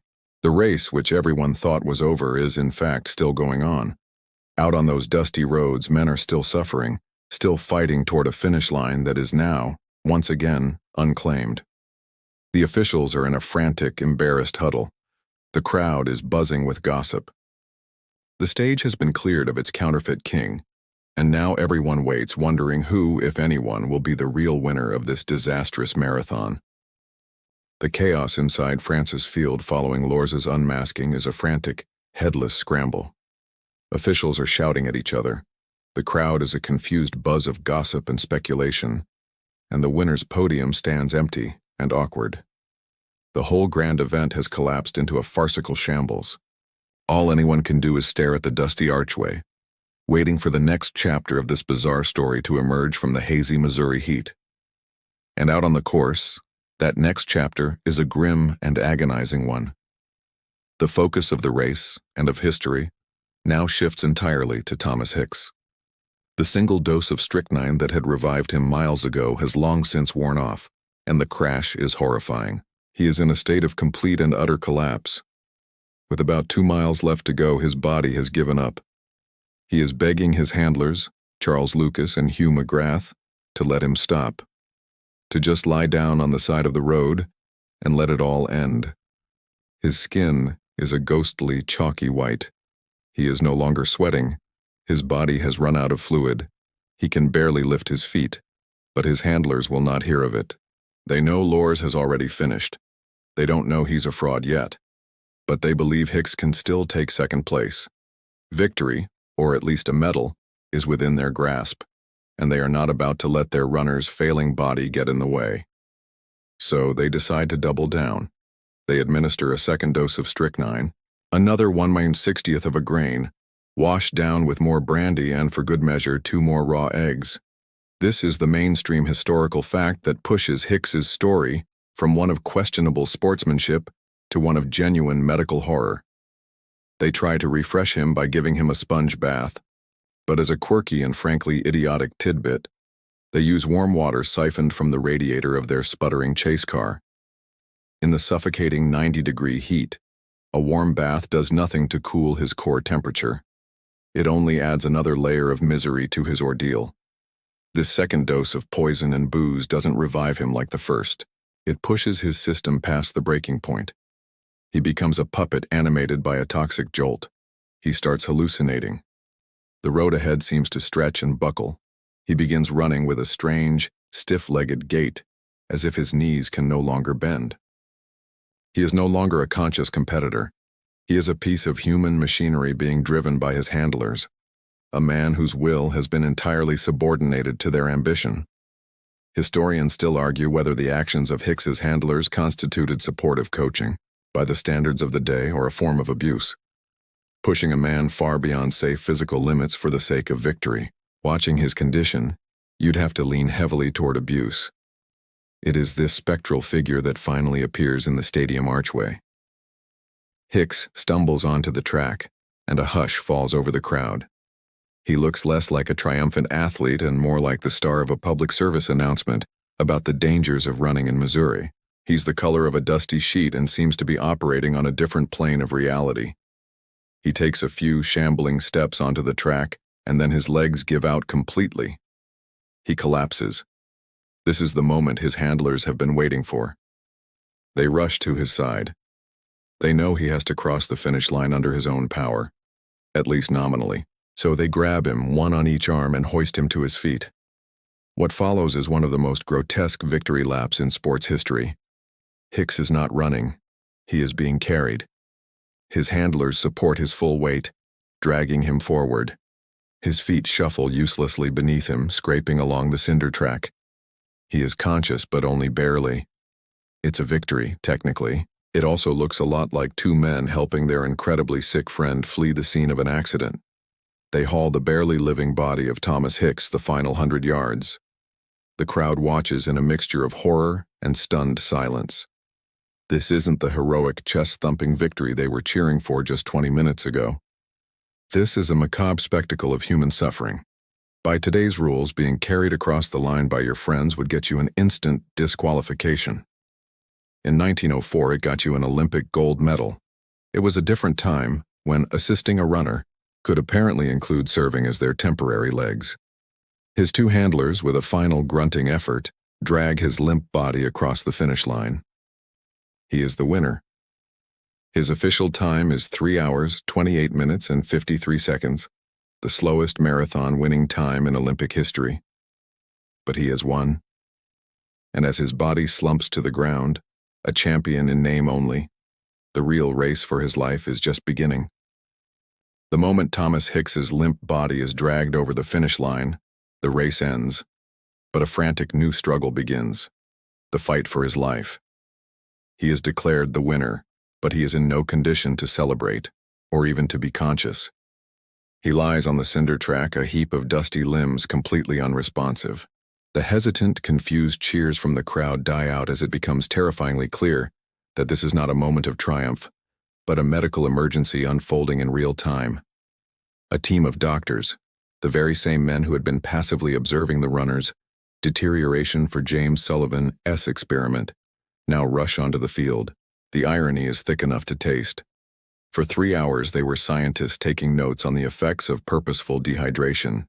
Now, they are physicians, scrambling to save the life of their star subject. Hicks has won the Olympic gold medal. His prize is a team of terrified-looking doctors frantically trying to remember their medical school lectures on poison, heat stroke, and advanced stupidity. He gets a medal and a near-death experience. Talk about a prize package. They surround his inert form. His breathing is shallow, his pulse thready and weak. His skin is cold and clammy to the touch, a classic sign of heat stroke transitioning into circulatory collapse. His eyes are rolled back in his head, and this is the grim mainstream historical fact of his victory. By all accounts, Thomas Hicks was within an hour of dying. In the course of the race, he had lost a staggering 8 pounds of body weight, a catastrophic level of dehydration for a man who was already lean. 4 men carefully lift him onto a stretcher and carry him from the field, not to a podium but to a makeshift infirmary and a locker room beneath the grandstand. There they strip off his filthy, sweat-soaked running clothes and get to work. The treatment is primitive by modern standards. There are no IV drips to rapidly replenish his fluids and electrolytes. It's a desperate, hands-on battle. They work to bring his core temperature down, covering his body in cool, wet towels. They force him to drink water, brandy, and more raw eggs, a bizarre continuation of his race diet, hoping the liquid and protein can bring him back from the brink. Medical historians still argue about what, precisely, nearly killed Thomas Hicks. Was it the strychnine which had pushed his nervous system into a state of toxic overdose? Was it the heat stroke, which had effectively cooked his internal organs? Or was it the profound dehydration, which had thickened his blood and starved his cells? The modern consensus is that it was a perfect storm of all three, a synergistic nightmare where each factor made the others exponentially more dangerous. The strychnine prevented his body from shutting down when it needed to, forcing it to burn through its last reserves of fluid and energy in the murderous heat. His handlers, Charles Lucas and Hugh McGrath, are likely standing by, looking on with a mixture of concern and proprietary pride. In the context of 1904, their actions, doping their runner with poison to keep him moving, would have been seen by many as the pinnacle of motivational coaching, a never-say-die spirit. They are probably patting themselves on the back. See? Told you the rat poison would work. Meanwhile, the doctors are looking at them like they just tried to cure a headache with a sledgehammer. The very idea of celebrating this victory seems obscene. The Olympic ideal of a healthy mind and a healthy body has been twisted into a grotesque tableau. The champion is lying on a cot, delirious and twitching his life, hanging by a thread, his victory owed to a cocktail of poison and abuse. For the next few hours, Hicks remains in this precarious state. He drifts in and out of consciousness. The doctors continue their work, waiting for his system to stabilize, for his body to begin the slow process of flushing the toxins. If you had told Hicks an hour earlier that he was going to win, he probably would have been thrilled. If you told him right now, he likely wouldn't hear you, as he's busy having a deeply unpleasant out-of-body experience. The gold medal probably felt very far away at that moment. His victory was not a testament to the strength of the human spirit, but a horrifying exhibition of its fragility. He had crossed the finish line first, but the real prize of the day for him would simply be surviving until the next morning. While Thomas Hicks is being brought back from the brink of death in a dark room beneath the stadium, the race itself continues to limp toward its conclusion. The grandstand is a sea of confusion.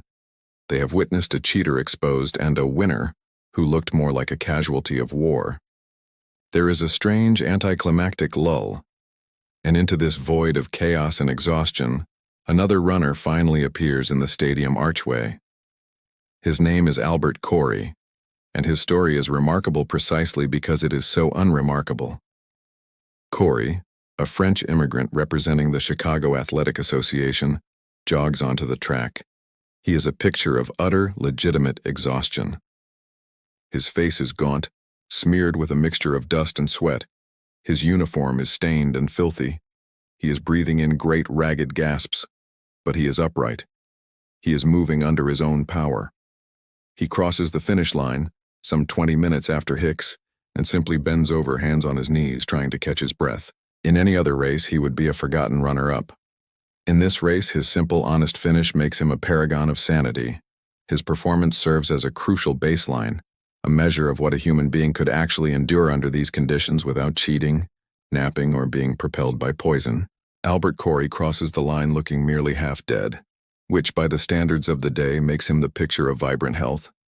The officials are probably so relieved to see a finisher who doesn't require immediate medical intervention or a police interrogation that they want to give him a medal, just for being normal.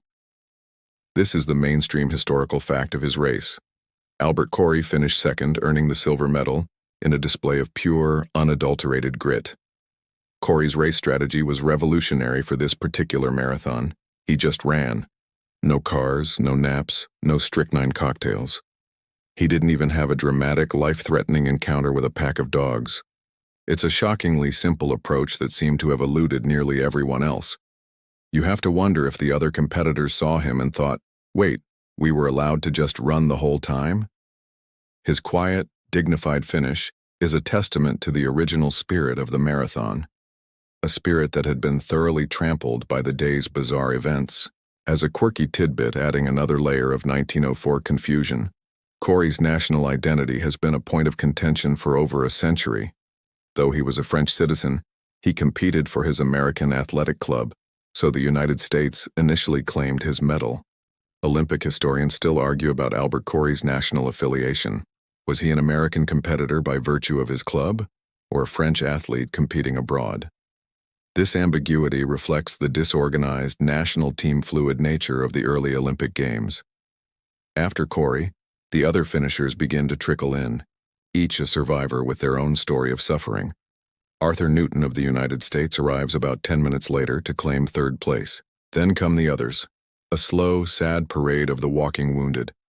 They are all covered in the same white limestone dust, their faces etched with the same look of profound relief and agony. After watching a cheater get caught and a winner nearly die, the crowd probably greets these finishers with a polite, slightly traumatized applause. The kind of applause you give after a magic trick where the magician almost sawed his assistant in half for real. Each man who crosses the line is a minor miracle, a victory over James Sullivan's sadistic experiment. They are the ones who endured the dust, the heat, the hills, and the thirst, and made it to the end powered by nothing more than their own will. Their stories are lost to the sensational headlines of the day, but their presence fills out the reality of the race. It wasn't all poison and cheating. It was also about these anonymous men, plodding through hell for a chance at a finish line. The top 3 spots are now accounted for. The race seems to be winding down. But there are still a few men out there on the course, and one of them, the gregarious Cuban postman who took a snack break that turned into a nap, is just about to wake up. The stadium has become a space for weary reflection. The medal places have been decided in the most dramatic and gruesome fashion imaginable. The few remaining spectators are likely preparing to leave, having had their fill of athletic absurdity for one day. But out on the sun-baked Missouri roads, a small miracle is taking place under an apple tree. Felix Andrin Carvajal is waking up. He stirs, blinking in the late afternoon light. For a moment, he is likely disoriented, the memory of the violent stomach cramps and his desperate need for rest flooding back. But the pain is gone. The impromptu nap, induced by a case of acute rotten apple-itis, has worked. Carvajal wakes up from his food coma. He probably does a quick check, still in Missouri, still in a marathon, stomach no longer staging a hostile rebellion. He sits up, dusts off his famously butchered trousers, adjusts his beret, and listens. He can hear the shuffling footsteps and ragged breathing of another runner approaching on the road. The race isn't over. With a renewed sense of purpose and a now empty stomach, Carvajal gets to his feet and rejoins the marathon. This is the unbelievable but mainstream historical fact that cements his legend. After stopping to forage for food, getting sick, and taking a nap on the side of the course, Felix Carvajal got up and finished the race. And he didn't just finish. He had rested. While the other competitors had been grinding their bodies into dust for the last hour or so, he had been asleep. Now, feeling surprisingly refreshed, he begins to run with a new burst of energy.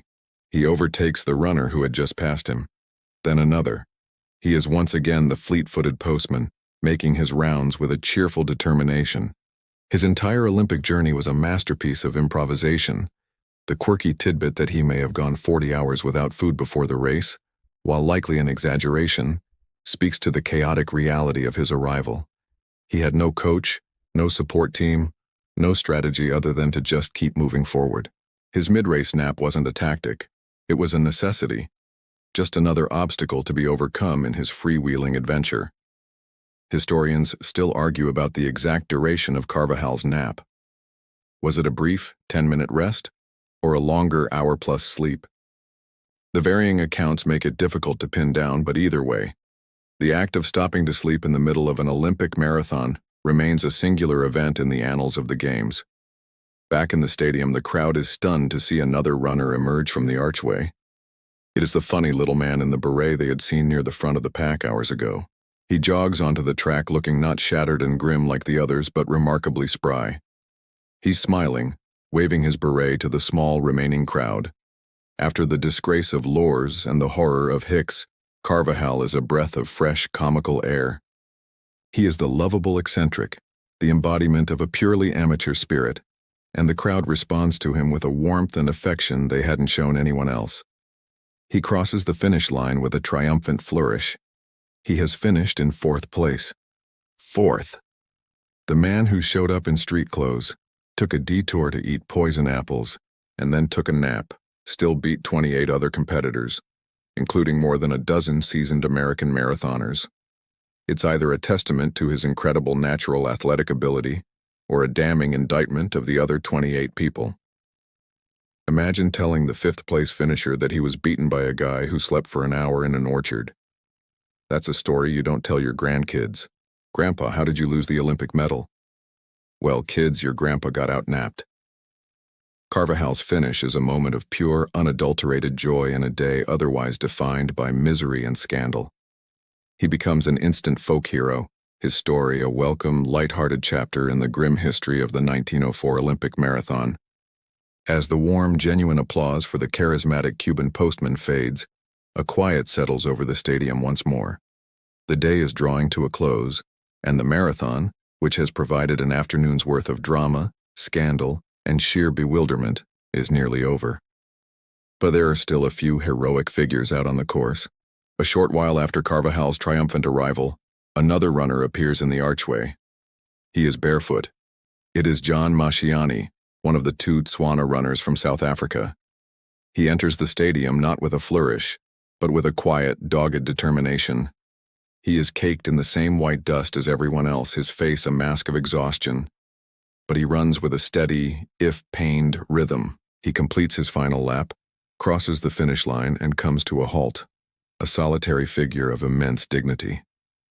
Not long after him, another barefoot runner appears. It is Len Tonyan, the man who was swallowed by a cornfield hours ago after being pursued by a pack of wild dogs. He too finishes, his body spent but his spirit clearly unbroken. Their arrival doesn't cause a huge stir. There are no dramatic stories of cheating or poisoning attached to them. But their finish is, in many ways, the most astounding athletic achievement of the day. This is the quiet, mainstream historical fact of their race. Despite facing a unique and brutal set of obstacles, both Len Tonyan and John Masciani officially completed the 1904 Olympic marathon. Masciani finished in 12th place and Tonyan, incredibly, finished in 9th. Let's just pause and consider what they overcame. First, they ran the entire 24.85-mile distance barefoot on a road surface made of crushed, sharp limestone. That alone is a feat of toughness that boggles the mind. Second, they endured the same hellish conditions of heat, humidity, and choking dust as everyone else. Third, as a quirky and unfortunate tidbit about their experience, their entry into the race was so unofficial that for years they were barely mentioned by name, in historical accounts often referred to simply as the 2 Kafirs, a derogatory term of the era. Their very identity was secondary to their role as an exotic curiosity. And then there is Tonyan's personal ordeal. He was chased by a pack of aggressive dogs for what was reported to be over a mile off the official course. Finishing 9th in any Olympic marathon is a world-class achievement. To finish 9th after taking a massive, terrifying, energy-sapping detour through a cornfield is the stuff of legend. If there were a medal for most justifiable reason to have quit but didn't, Tonyan would have won gold, no questions asked. His performance in particular is a stunning display of resilience. Historians still argue about the full extent of the social and racial obstacles Tonyan and Masciani faced. Were they jeered by some spectators on the rural route? Were they deliberately ignored by officials who were focused on the American competitors? The historical record is sparse on their personal experience, but it is certain they were not competing on a level playing field, viewed as equals to their white counterparts. And yet they persevered. They crossed the finish line and the officials probably have to double-check their notes. Wait, who are these guys? They're not on my list of people who got poisoned, cheated, or took a nap. Their performance was so quietly competent, it was almost confusing in the context of the day's chaos. You have to imagine their conversation after the race. So, Jan, how was your run? Oh, Len, hot, dusty, almost died of thirst. You? Same, but with more dogs. Their quiet heroism provides a necessary anchor for the story. While Hicks was being celebrated for a victory, he was too sick to comprehend, and Lors was being disgraced for a victory he hadn't earned. Taunyan and Masciani offered a glimpse of what the Olympics are supposed to be about, pushing the limits of human endurance with courage and integrity, no matter the obstacles. They received no medals and little recognition, but their barefoot run through the dust and dogs of St. Louis remains one of the most powerful hidden stories of the Games. With the arrival of the barefoot heroes from South Africa, the roster of finishers feels complete. The stadium is emptying out, the officials are tallying the results, and the bizarre, chaotic story of the 1904 Olympic Marathon seems to have reached its end. In the flurry of scandal, collapse, and comic relief, it would be easy to assume that every runner's story had found its conclusion, whether at the finish line or on the side of the road. But in the disorganized aftermath, as the sun sets and the officials begin to compare their lists of starters and finishers, a chilling realization dawns. One man is unaccounted for. A California-based runner named William Garcia, a veteran of the Boston Marathon and considered a strong contender, has simply vanished. He was last seen struggling somewhere in the middle of the pack, but he never officially dropped out. He never arrived at the stadium. He's just gone. A low-grade panic sets in among the already exhausted officials. They have a missing Olympian. A search party is quickly organized. A few men get into one of the automobiles and begin to retrace the now darkening 25-mile course, their headlights cutting feeble beams through the dusty twilight. They drive slowly, scanning the ditches and fields lining the lonely country roads. Miles out from the city, they find him. He is lying on the grassy verge, curled up in a ditch, so still and pale in the lamplight that they initially think he is dead. He is unconscious, his breathing terrifyingly shallow. They load him into the car and rush him back to the city, to a hospital.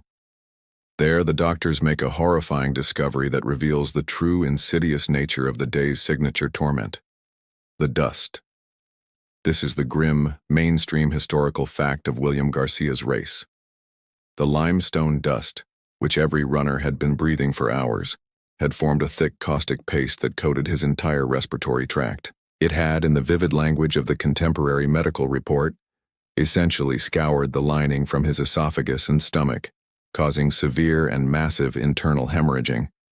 He wasn't suffering from simple dehydration or heat stroke.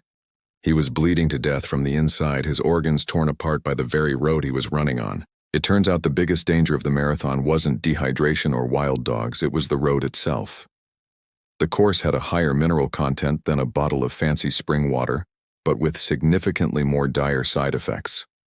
Garcia's collapse was the ultimate testament to the lethality of the race organizers' choices. While Hicks's condition was a result of a dangerous cocktail administered by his handlers, Garcia's was a direct result of the environment created by the officials themselves. Everyone had choked on the dust, but for Garcia, it had become a deadly poison. For several hours, his life hangs in the balance. The doctors work to stop the bleeding and clear his airways. His case becomes a shocking medical curiosity.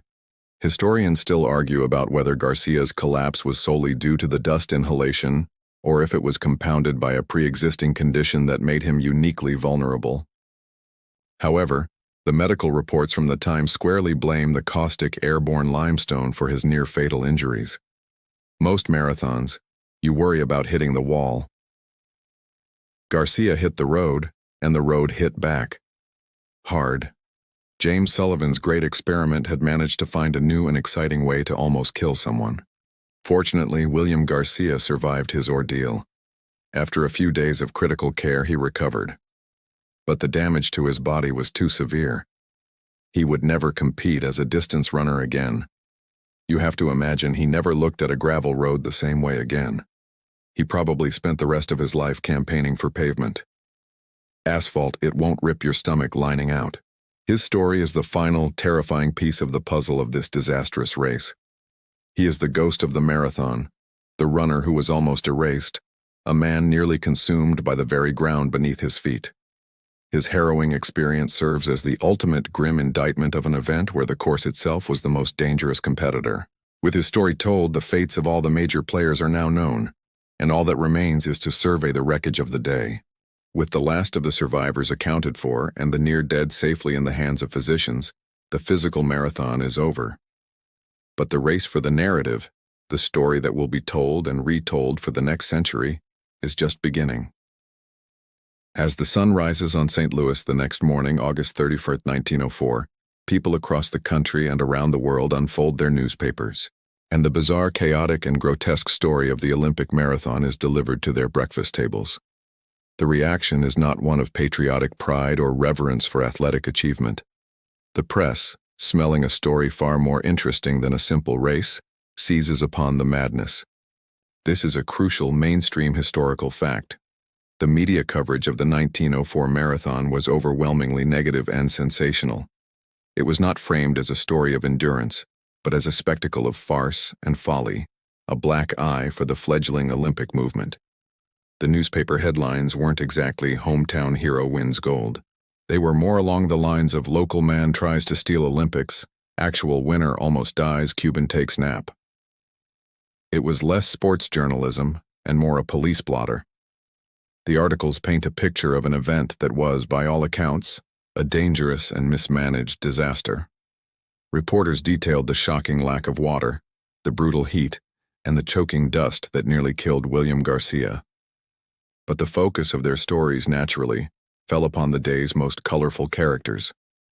Fred Lors is portrayed as a national disgrace, a conniving cheat whose flimsy excuse of it being a practical joke is roundly mocked.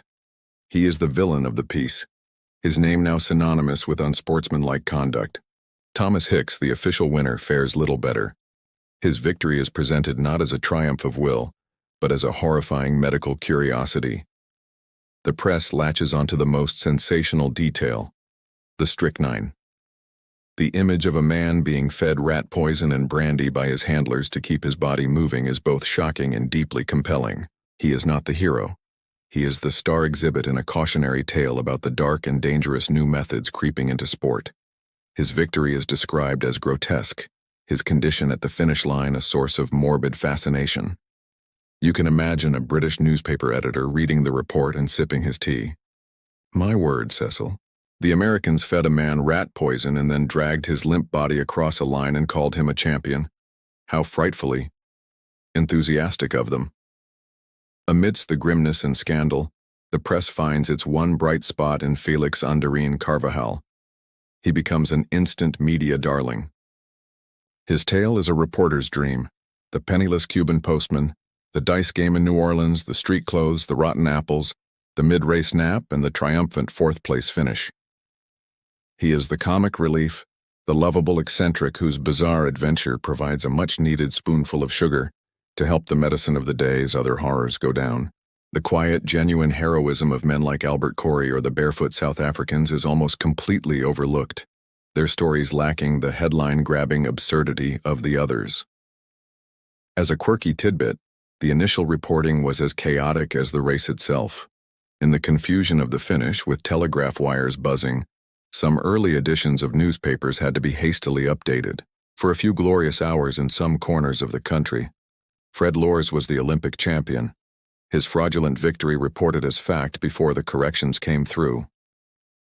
Historians still argue about the impact of this negative press on the early Olympic movement.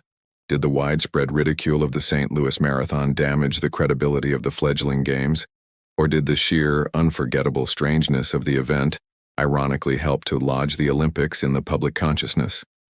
This one race gave the world everything. You had a villain, a guy who was basically a walking science experiment, a lovable comic relief character, and a supporting cast of survivors. It wasn't a marathon, it was an ensemble drama. All it was missing was a romantic subplot, though given the conditions that probably would have been fatal. The international press used the story to confirm their worst fears about awarding the Games to the American Midwest. The event was seen as proof of American incompetence, a crude and dangerous spectacle far removed from the noble Hellenic ideals. The narrative was now set in stone by the time the ink was dry. The 1904 Olympic marathon was not a sport. It was a disaster. And now the man who designed it would have to answer for it. In the face of widespread public ridicule and journalistic condemnation, you would expect the man in charge of the marathon, James E. Sullivan, to offer an apology. Perhaps a humble admission of poor judgment, or at least a promise to provide more than a single, possibly contaminated well for future races. But James Sullivan is not a man given to apologies or self-doubt. Faced with the chaotic, near-fatal results of his grand experiment, he does something extraordinary. He declares it a resounding success. Sullivan's response to the criticism was, essentially, "No, you don't understand. It was supposed to be a nightmare." He defends the race with the unwavering confidence of a chef who has served everyone burnt food, and then claims he is pioneering a new, charcoal-forward cuisine. He doesn't see a disaster, he sees data. He doesn't see human suffering. He sees a valuable scientific inquiry into the limits of endurance. This is the absolutely stunning mainstream historical fact of the aftermath. In his official report for the Spalding Athletic Library, Sullivan lauded the 1904 marathon as perhaps the most important event of the entire Olympic program. He wrote, with what can only be described as breathtaking audacity, that the race was, from a scientific standpoint, the most interesting and valuable of all the contests. He praised the brutal conditions, arguing that they provided the perfect laboratory for testing the mettle of the modern athlete. The heat, the hills, the suffocating dust, the complete lack of water. These weren't mistakes. They were features. He systematically reframes every point of failure as a point of success. The immense suffering of the runners is not evidence of mismanagement, but a testament to the indomitable pluck of the American man. The fact that only 14 of 32 starters finished is not a sign of a dangerously flawed course, but proof of how truly challenging and therefore meaningful his test was. He basically says the race was a huge success because it answered the important scientific question. What happens if you make a bunch of guys run 25 miles in a hot dust bowl with no water? The answer, shockingly, is that they collapse, cheat, and nearly die. Groundbreaking stuff. Even the day's most scandalous events are spun into positives in his report. Fred Lors's cheating is dismissed as the unfortunate moral failing of a single individual, a bad apple who doesn't spoil the bunch. Thomas Hicks's strychnine-fueled, near-death victory is held up as an example of the win-at-all-costs spirit, with the use of stimulants treated as a fascinating and legitimate aspect of modern athletics. He completely ignores the fact that his winner was nearly a corpse. To understand Sullivan's mindset, it helps to know a quirky tidbit about his ideological background. He was a prominent believer in a popular movement of the time called muscular Christianity, which explicitly linked physical prowess and the willingness to endure hardship with moral and spiritual strength. In his worldview, suffering wasn't just a byproduct of sport, it was the entire point. It built character. And so, with the unshakable conviction of a true believer, he writes his report, cementing his version of events as the official one. Historians still argue about Sullivan's sincerity. Was he a true believer in his dangerous theories, genuinely convinced he was advancing science? Or was he a master of public relations, cynically reframing a catastrophic failure as an intentional success to save his own reputation and that of the St. Louis Games? Reading his proud, unrepentant words, it's terrifyingly easy to believe he was sincere. He was a man so in love with his own theories that he was completely blind to their devastating human cost. In his report, Sullivan probably gave himself a hearty pat on the back for a job well done. You can almost picture him writing at his desk, note to self, next time for a more rigorous test of character, add bears, for science. The man's capacity for self-delusion was truly an Olympic-level talent. His official account of the race is the final, galling insult to the men who actually ran it. While they were fighting for their lives and dignity, he was on the sidelines taking notes for a scientific abstract that existed only in his own head. His stubborn, self-serving defense ensures that the lessons of the day will not be learned by the organizers, but by the athletes and the public who now see just how dangerous the games can be in the wrong hands. With James Sullivan's self-congratulatory report filed away, the official story of the 1904 marathon is closed. But the personal stories of the men who ran it continue, and the most immediate and dramatic fate is that of the race's great villain, the counterfeit king, Fred Lors. In the immediate aftermath of his exposure, he becomes a pariah. The newspapers that had briefly celebrated him now ridicule him. He is a national joke, a cautionary tale for children about the folly of cheating. And James Sullivan, a man who does not take kindly to being made a fool of, decides to make an example of him. Acting in his capacity as the autocratic head of the Amateur Athletic Union, Sullivan brings the hammer down. This is the mainstream historical fact of Lorzin's punishment. He is handed a lifetime ban from all amateur athletic competition. For a dedicated runner and competitor, this is a death sentence. His club disowns him. His fellow athletes shun him. His name is officially struck from the record books, his career seemingly over, his legacy reduced to that of a common cheat. But the story doesn't end there. Lors, perhaps realizing the magnitude of his mistake, doesn't just fade into obscurity. He mounts a campaign for forgiveness. He writes a long, heartfelt letter of apology to Sullivan and the AAU. He expresses profound remorse, admitting his actions were foolish and inexcusable. He falls on his sword, reiterating his claim that it was a poorly conceived joke that he never intended to see through to the medal ceremony. He begs for a second chance, and in a surprising turn of events, he gets one. Perhaps his apology was just that convincing. Or perhaps Sullivan and the AAU, facing criticism for the overall disastrous nature of the race, saw an opportunity for a bit of good publicity by showing mercy. Whatever the reason, less than a year after being handed a lifetime ban, the suspension is lifted. Lors is free to compete again. He is given a second chance to prove that he is more than just the punchline to a joke. Lors is given a lifetime ban, which in 1905 apparently had a shelf life of about 10 months. It's less a lifetime ban and more a go to your room and think about what you've done kind of punishment. With his name cleared, Lors sets his sights on the ultimate prize for an American distance runner, the Boston Marathon. In April of 1905, he toes the starting line in Boston, the shadow of St. Louis hanging heavy over him. Everyone is watching. Is he a real champion or just a fraud? He answers the question in the most emphatic way possible. He doesn't just run, he dominates. He runs the notoriously difficult course in a blistering time of 2 hours, 38 minutes and 25 seconds, winning the race by a comfortable margin.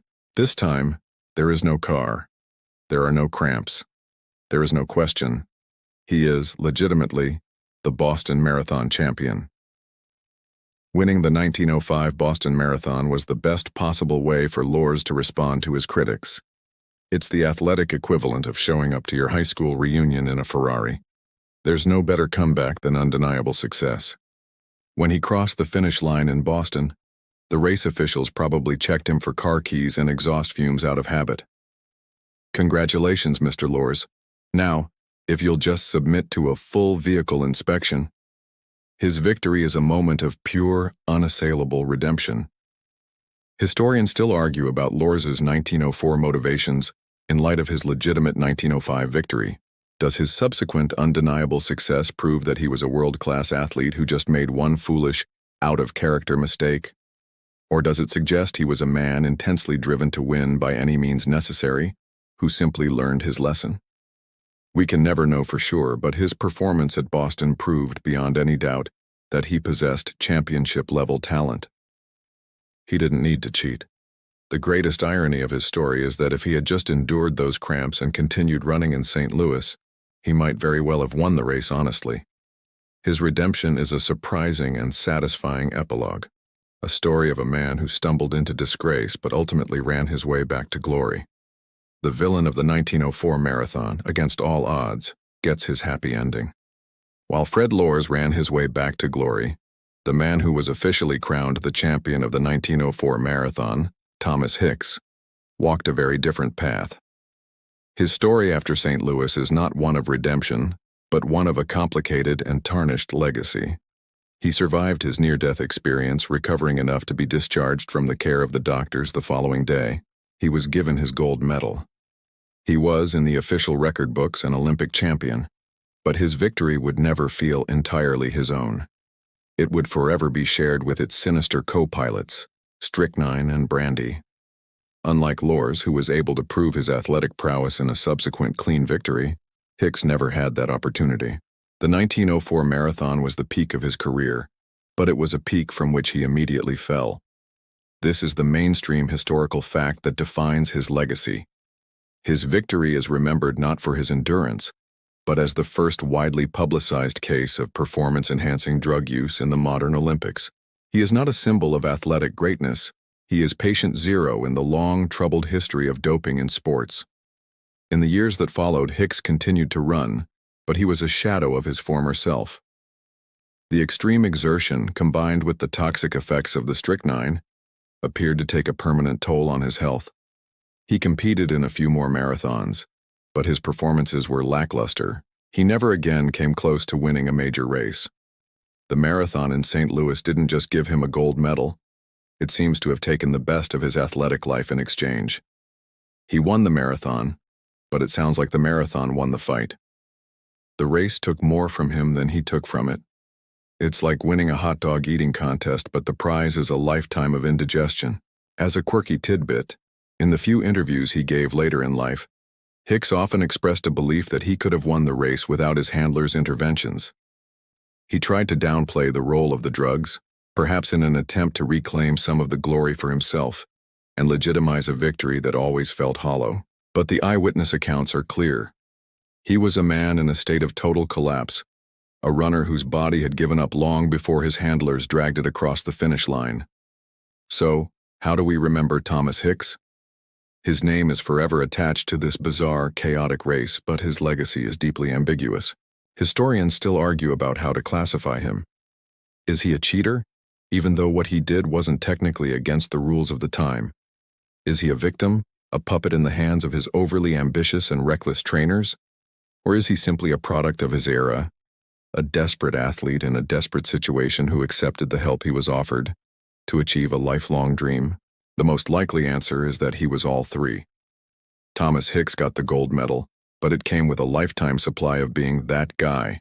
You know, that guy who won the Olympics because his trainers gave him rat poison. It's not the heroic legacy most athletes dream of.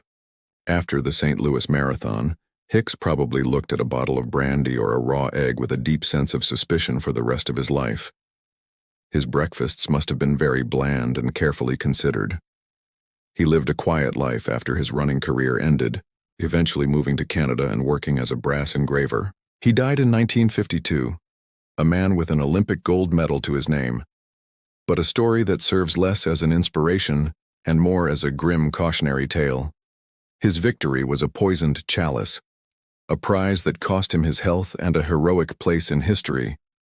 He is the champion of history's most disastrous race, and his tainted win is a perfect, if tragic, symbol of the event itself. The stories of the individual runners, from the redeemed cheater to the poisoned champion, have now found their place in history.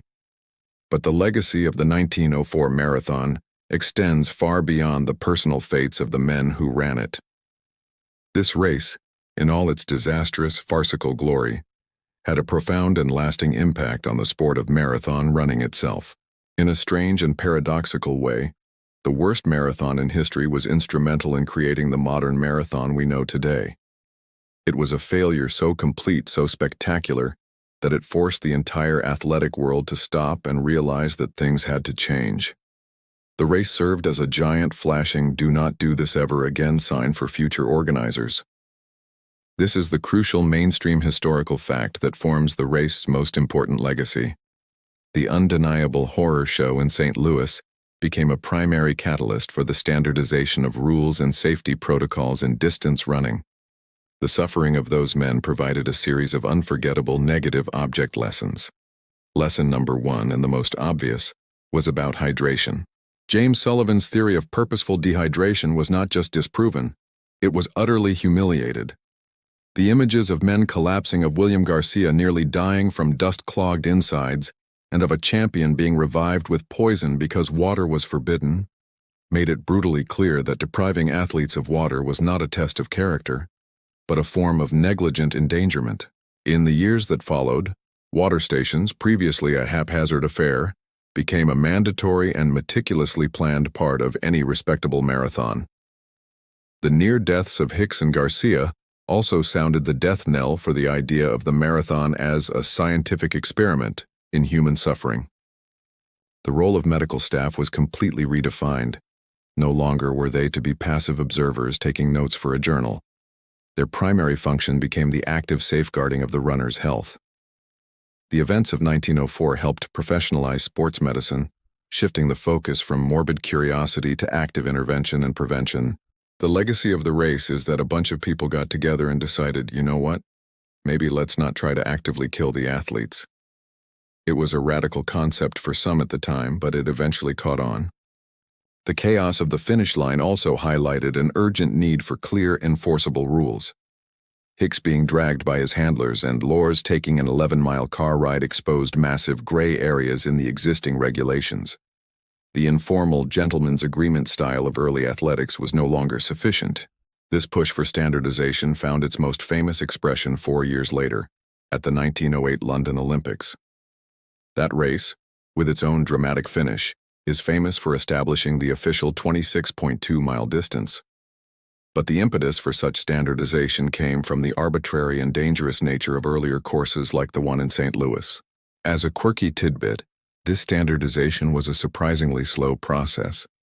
Even after the 1908 London Games, different marathons continued to be run over slightly different distances. It wasn't until 1921 that the international governing body for athletics officially codified the 26.2-mile distance as the universal standard, a decision heavily influenced by the need to prevent the kind of ad hoc course design seen in 1904. Historians still argue whether the formalization of marathon rules was an inevitable evolution of the sport, or if the sheer, undeniable horror show of St. Louis specifically shocked the system and dramatically accelerated the process of reform. In the end, you could say that James Sullivan, in his own twisted way, did achieve his goal. His race was an incredibly valuable scientific experiment. It scientifically proved that all of his ideas were catastrophically, lethally wrong, and that they should never, ever be tried again. A true pioneer of what not to do. The 32 men who lined up on that hot August day endured a living nightmare, but their suffering was not entirely in vain. From the ashes of that disastrous race, a safer, fairer, and more humane sport was born. They were the unwitting sacrifices upon which the modern marathon was built. And so, the dust finally settles on Francis Field.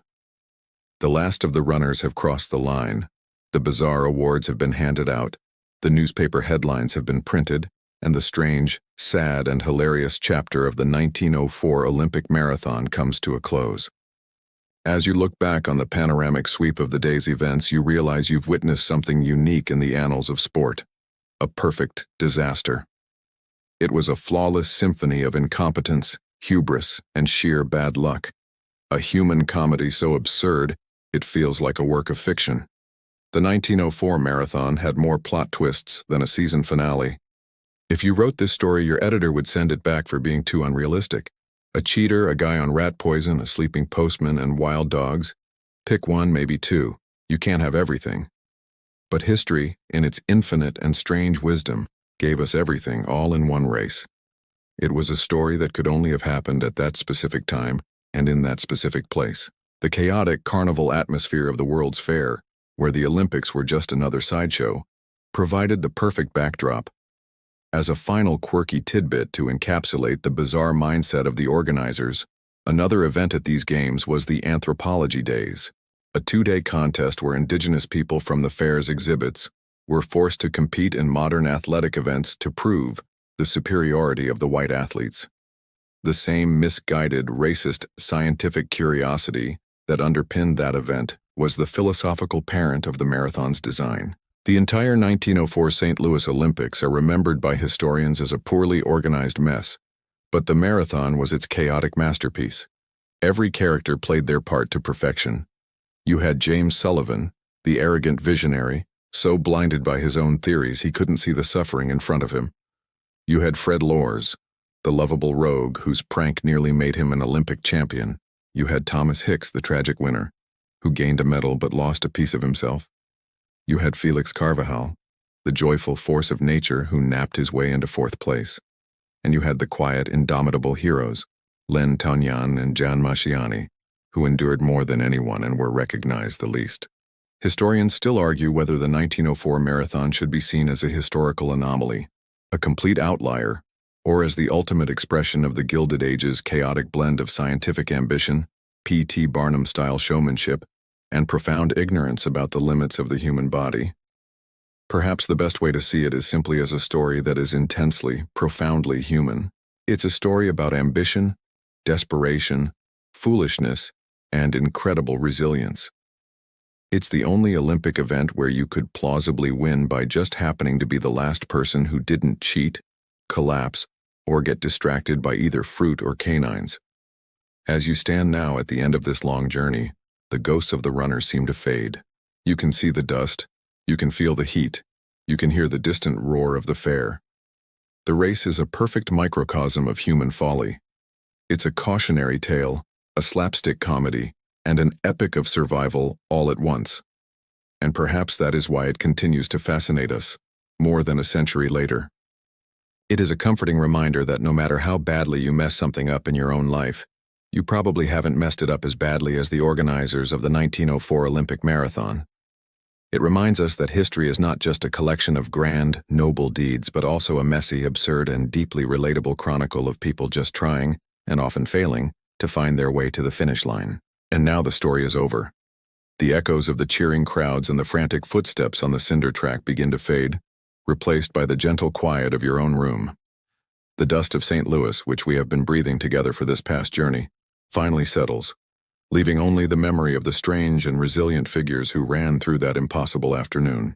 The images of the cheating bricklayer, the poisoned champion, and the napping postman soften at the edges, their sharp, frantic energy dissolving into the calm of a story that has been told.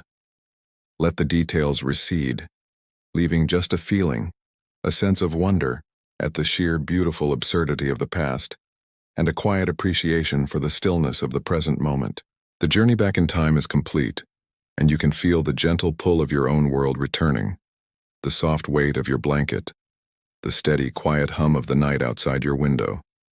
There are no more hills to climb, no more miles to run. There is only the peaceful, easy descent into rest. The frantic pulse of the race slows to the steady, quiet rhythm of your own breathing, a gentle and calming beat in the vast silence. All the chaos and the struggle of that long-ago day have finally found their peace, leaving nothing behind but a story and the whisper of sleep.